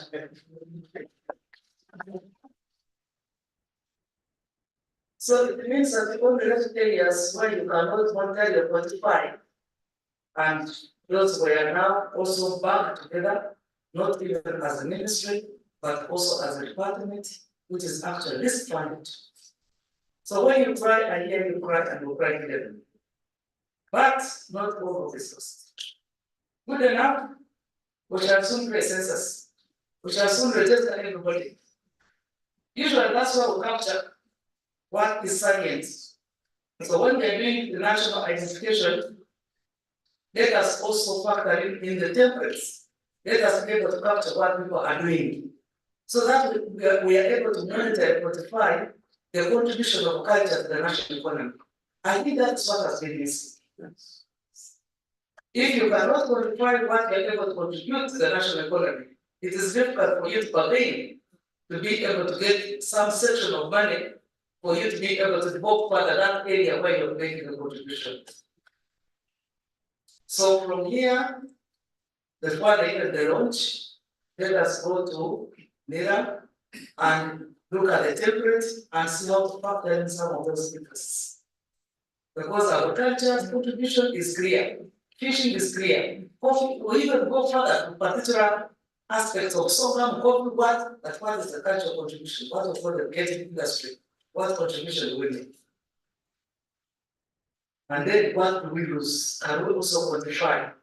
If we don't do anything, how much to the culture creative industry, how much do we lose? Two, digitalization has come and has come to stay. I heard about the reports, and within the reports, we were given statistics which indicate even the degree of education that we hold within the culture and creative industry, and that to me is not the biggest issue. If you look at digitalization and the creativity, you can turn gold from wherever you are. Even that lack of formal education is our culture and creative education. Because people have been able to create within those domains and have been able to make themselves, and actually those are the ones who define us. Because an elite person will sing in English. Our person who has not even gone to school will take the details of our aspect of culture and bring out the richness in that perspective. How do we put him into the digital era?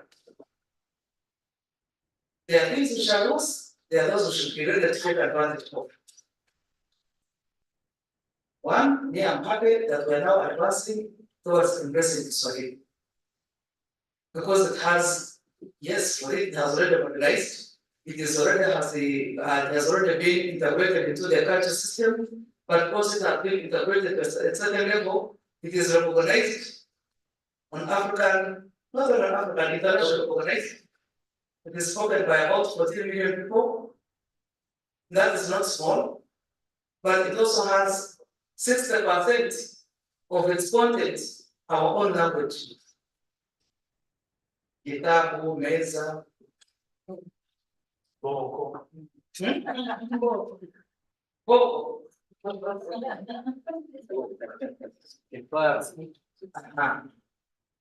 Let's not be so about it.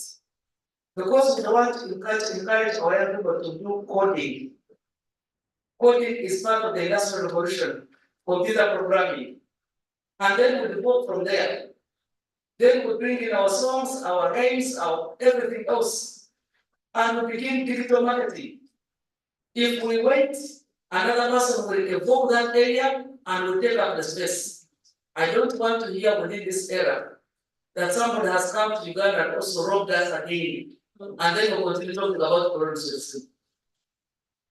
It is too late for us now to continue lamenting.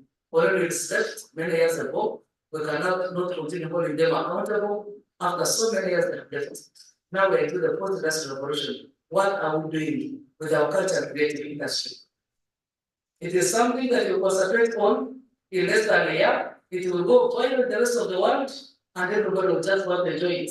And yet no one will be able to see anything from you without paying. Now you don't even need to put somebody to the gates. As soon as somebody taps on his own wheel on the little creative work, they have already paid and have the money in pocket. So what are we waiting for? 3, we have all advocated for creation of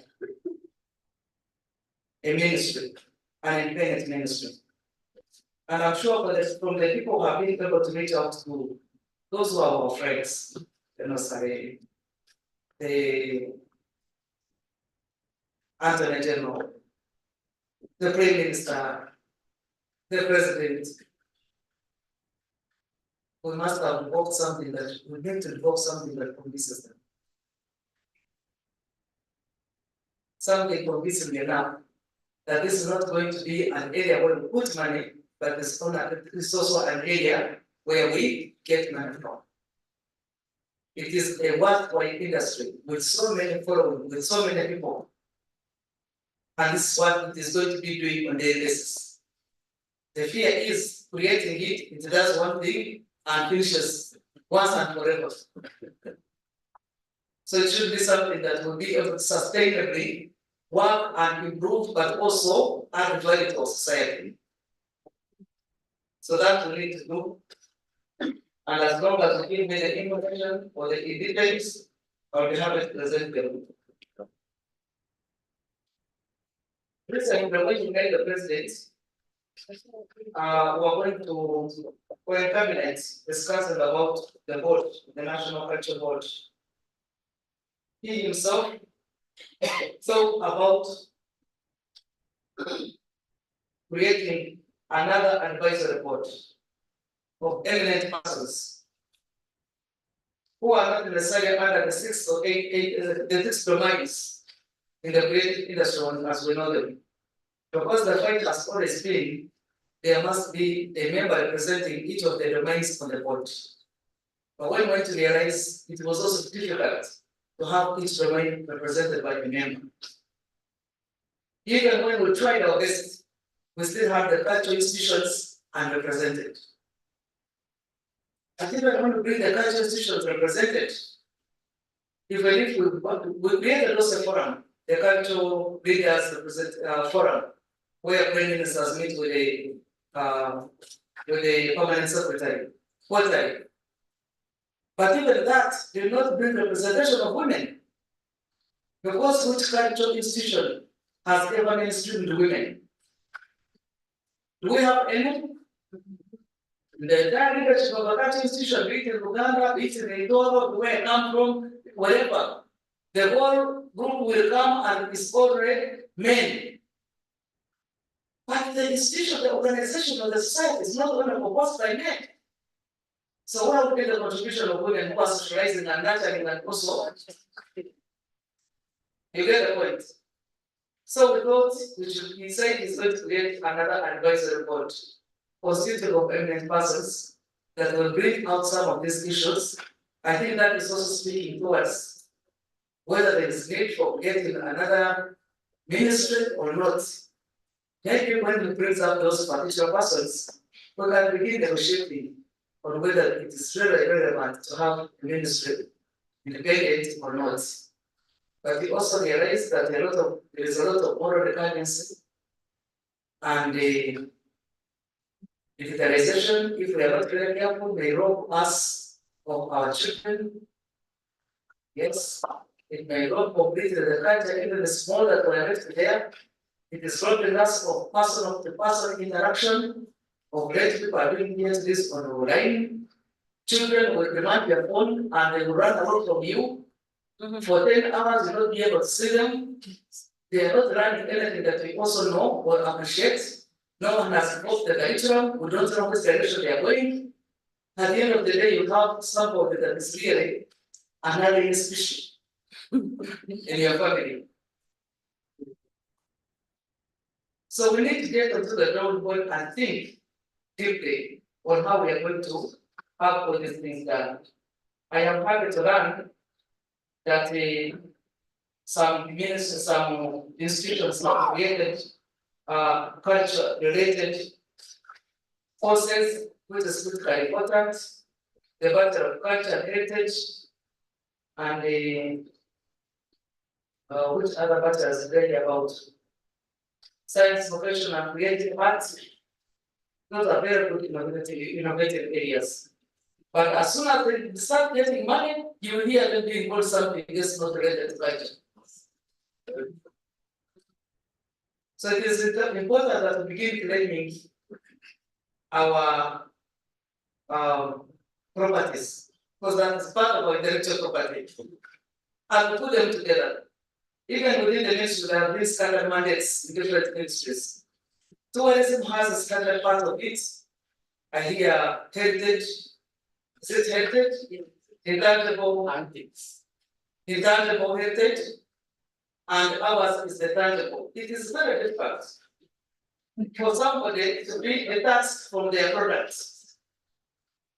So if we went to Kasumi tombs, how would you detach Kasumi tombs from the kingdom?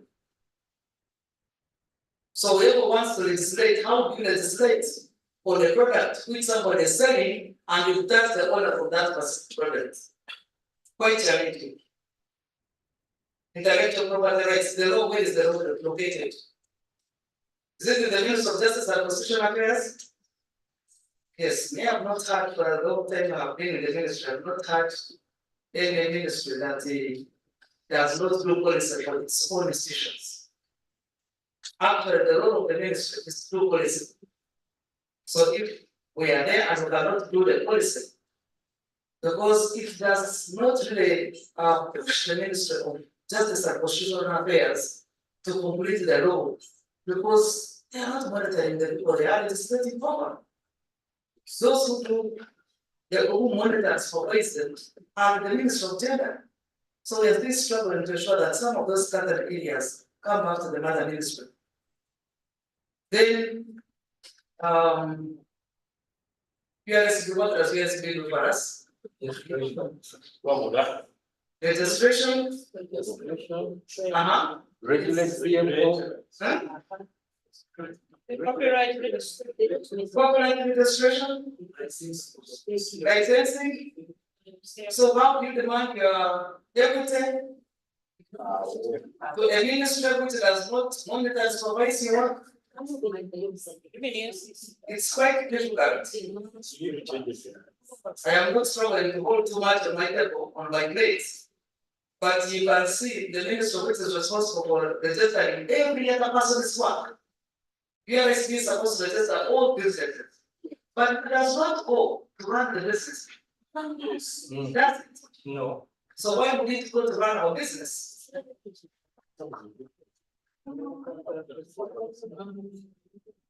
Have you ever seen a collector being also the same person who is a judge? Sabula. They do like traffic officer. So it is true that traffic officers are after separated.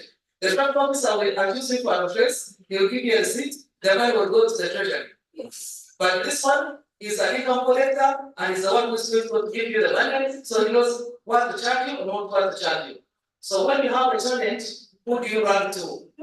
It shouldn't be the minister going to defend you, but now we are incapacitated. So this makes our confusion must get out of our way.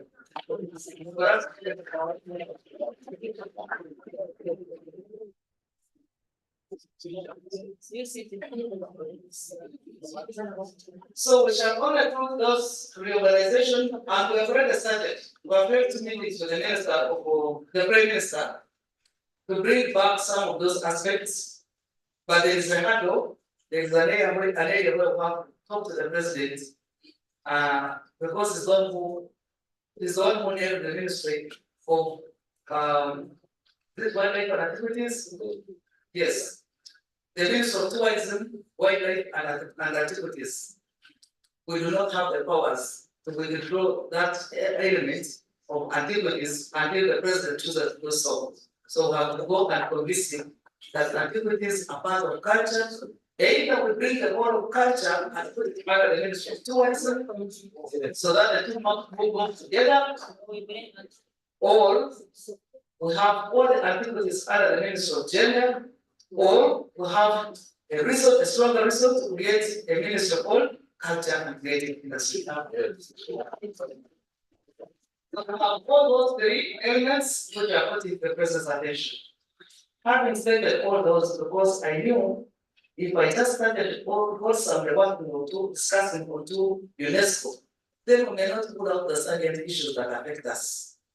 And therefore, we have made a strong point, because rarely do we sit, and even when we sit, we need to bring out issues that affect us first as a country before we go to international level.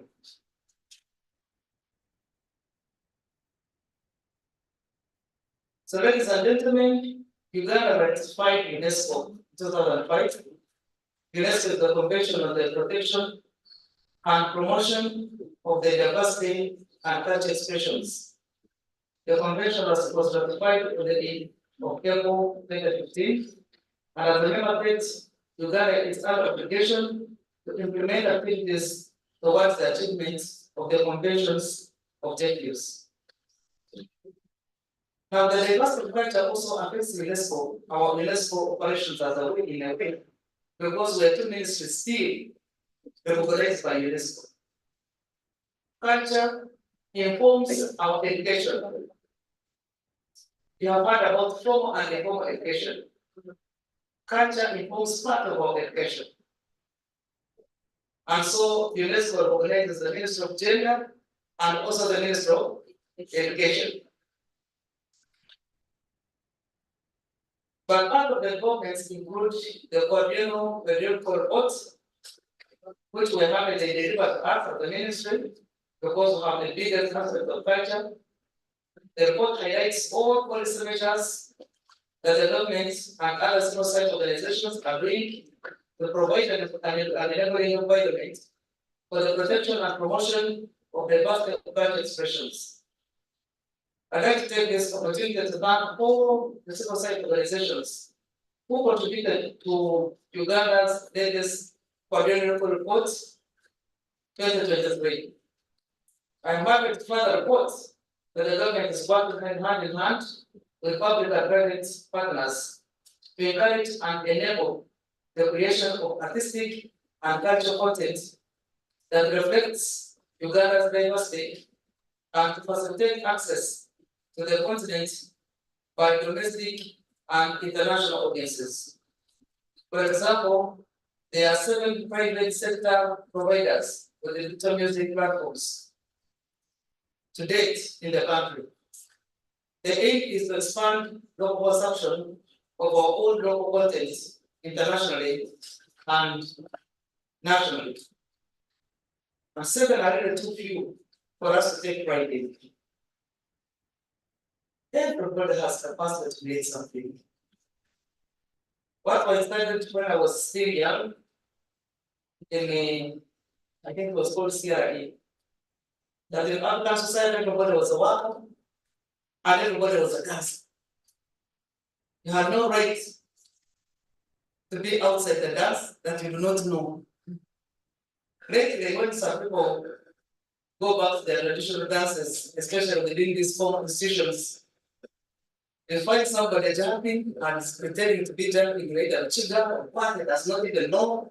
He knows the language, but he does not know the dance, and you wonder where you are raised from. Because culture is about life. So who are we deciding it to? Who will embrace it? Who will take it up? So the government of Uganda has also taken an action to promote the diversity of cultural expressions. Internationally, by promoting Uganda's artistic work at investment forums in North America, Algeria, India, the South African community, among others. I was in Canada last year, and because of this industrial revolution, the fourth industrial revolution, our ambassador met me and asked where the digital music performances, plays are for them to put into the archive so that the people are not able to buy them. I went to Washington, and the ambassador also looked a lot around, took a lot of trouble to look for me whichever hotel I was in, and was looking for those particular aspects. Recently, when we lost one of our own members to Parliament, what's the name again? One of the others who died last year, Fandulwa. Yes, Honorable Speaker from Turkey. also came to find out where the plateau farmers work. Have we digitalized it? Have we put it on the digital platforms yet? So there is a lot of demand. Some people want to come, but those who do not have financial capacity to come, they can do the mountains by just put them on the digital platform. It is one great area that we must take interest in. I don't know how long I've talked about this, but it is one great area that we want to encourage every artist now to venture into. Using even the local language, the good thing is that we have rich expressions. The way we express ourselves is like a sign language. That somebody will be able to interpret and analyze what you are saying without even mentioning, without even hearing what you are saying. So we have a lot that we can do around us. I saw some Chinese coming to Uganda. I was with them on a plane, and they have come to pick specific herbs. So when they are undermining our medicine, which took us from through COVID successfully, and yet they are coming to pick some of the herbs to bring across certain herbs around. You don't know how much to buy the Chinese drugs and herbs. Even the tea. You know our tea has gone off market now because lots of confections now have replaced tea and coffee. The kilo of tea now is at 8 cents. US dollars. 8 cents. So we need to rotate around ourselves and make sure that we get into the market. The government, through the Law Reform Commission and other sister agencies, has completed the review of the corporate and neighboring rights law. A validation of the report was done, awaiting the anti-materialist action to present the bill to cabinet. I am hopeful that the process will lead to strengthen culture and create pillars to sector in the coming year. This bill used to be under the Ministry of Gender. I think it was around the 1993, 94 around there. When it was being read in Parliament, the minister responsible for the bill was not there. Actually, the review was not sponsored by the Ministry of Gender. So private members sponsored the bill and voted it, but when the bill was being read, the Minister of Gender was not in that Parliament. So any law that is not made by a specific sector usually goes to the Minister of Justice and Constitutional Affairs. So that's how it went to the Minister of Justice and Constitutional Affairs. We have had negotiations to return back the ministry. Good enough, they have moved further to work on the law, and our representation has been there. So we believe that when it is being read, we shall be there to reclaim it back to the ministry, so that it is being easily enforceable by the ministry. Ladies and gentlemen, one of the outputs of the project under the status of arts is the development of the principles of the new law on the aspects not covered under the Copyright and the Labor Right Act. It is my hope that we will get consensus on the principles and have the way forward. I hope together they will invite the artists so that we take them through the principles once we have read and work them. Even the corporate law, we send representatives to negotiate and constitute it. But people must know what it is in that law before we get to pass it. So we shall bring you on the table again so that we take you through. Because we know not everybody has even gone to school to interpret the law. Then we should be able to interpret it for others. And unless people own their own law, is when they can even claim for their rights. My ministry commits to facilitating Uganda's development agenda through building institutions and the structures. In this line, the ministry will submit the cultural policy to cabinet before the end of March 2024. The policy action plan focuses on exploiting the potential of the culture and creative industry in addressing challenges affecting the economy. May I now take this opportunity to inform you that Jama Fest 2024 will take place in South Sudan. And I will invite you to start preparations for Jama Fest for South Sudan. This particular, someone is wondering what Jama Fest is. Jumuiya Afrika Mashariki. Yes, South Sudan. You are wondering of the same thing of South Sudan. We shall make arrangements to see that we are safe. I am sure it's not a local zone place. There are people over there. So we shall have protection, we shall have guarantee. The government shall guarantee our safety and protection if we are going to celebrate or have any international event in that country.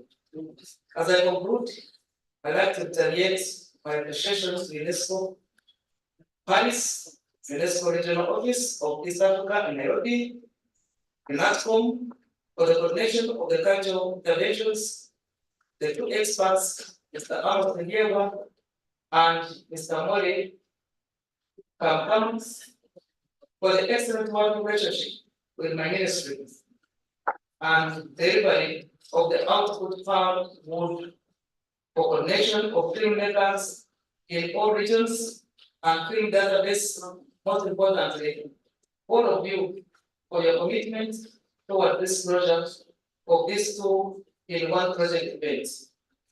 Finally, my staff of culture and travel affairs for the overall leadership of the two projects. It's now my singular honor and pleasure to officially launch the audiovisual database and two projects report. I thank you so much for listening to me.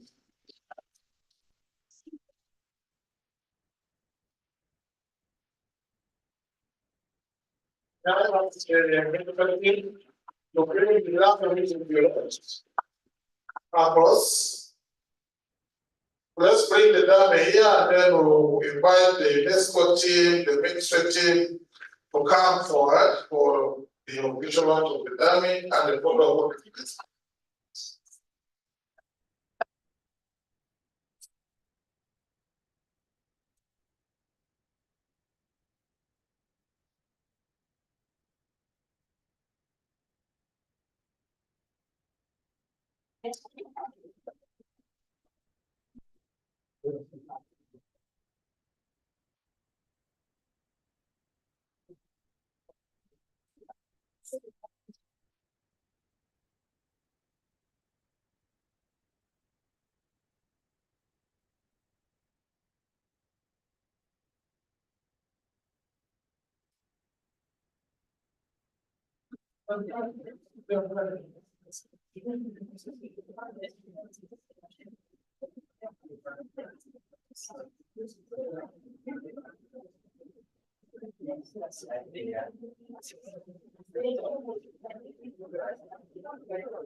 Let me take this opportunity now to invite the minister, accompanied by the permanent secretary and the representative of the Uganda National Commission for UNESCO, come forward and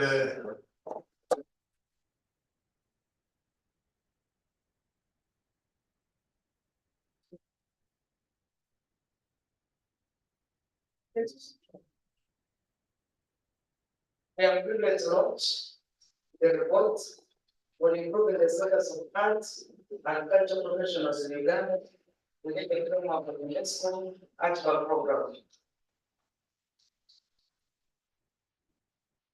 Also, privileged reports to launch the report on the implementation of the 2005 UNESCO Convention in the digital environment.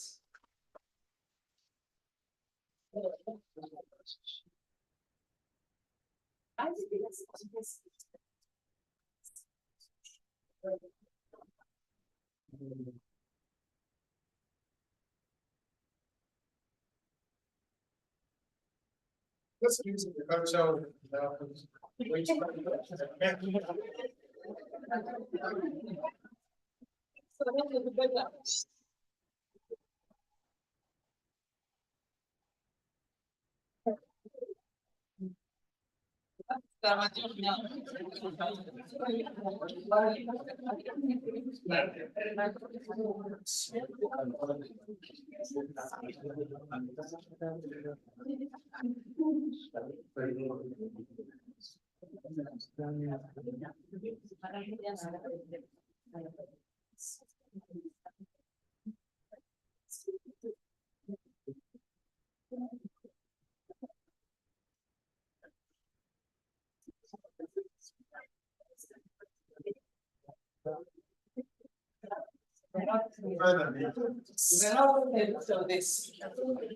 Where's the president of the culture? He's there. Please come, join us.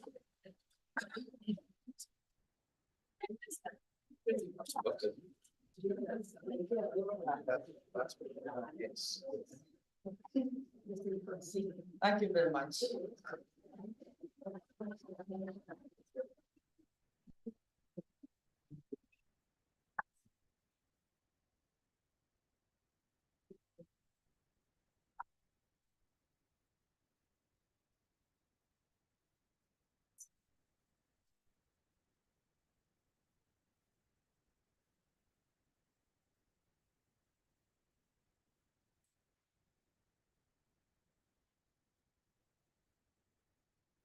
Members, that marks the end of our meeting today. I want to thank everybody who was here and for being attended from the time we started in the morning to now. The administrativeness has something. So when you as you leave, don't forget to pass via the administrative desk where you sign as you are coming in for some refund, transport refund. And then we'll have a group photo. We'll have a group photo as we go out. I think that is better this side. Can we stand forward for a group photo now?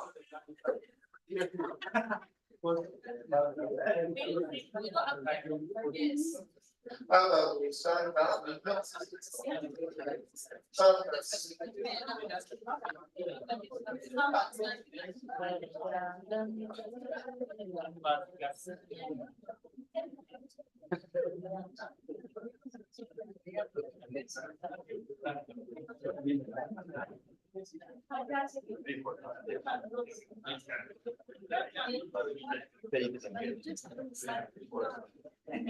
So with your life, your trust.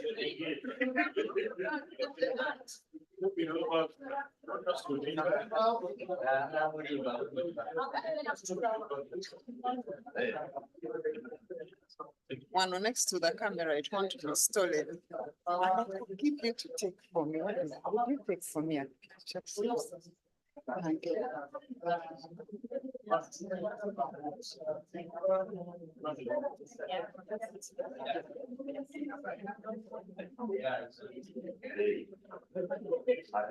Yeah.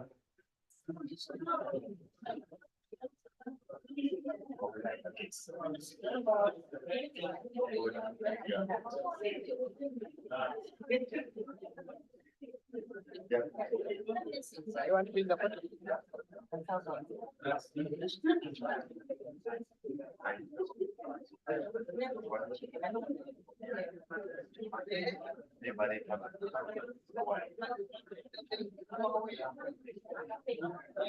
Members, come forward and have the good photo.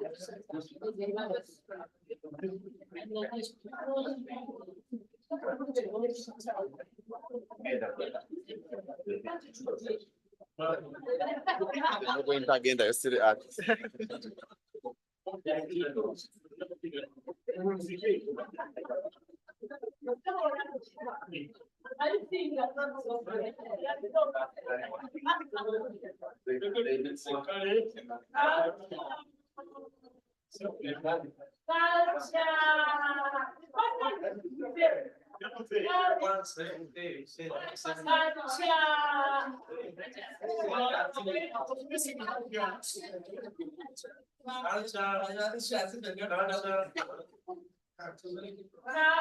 One, two, three, go.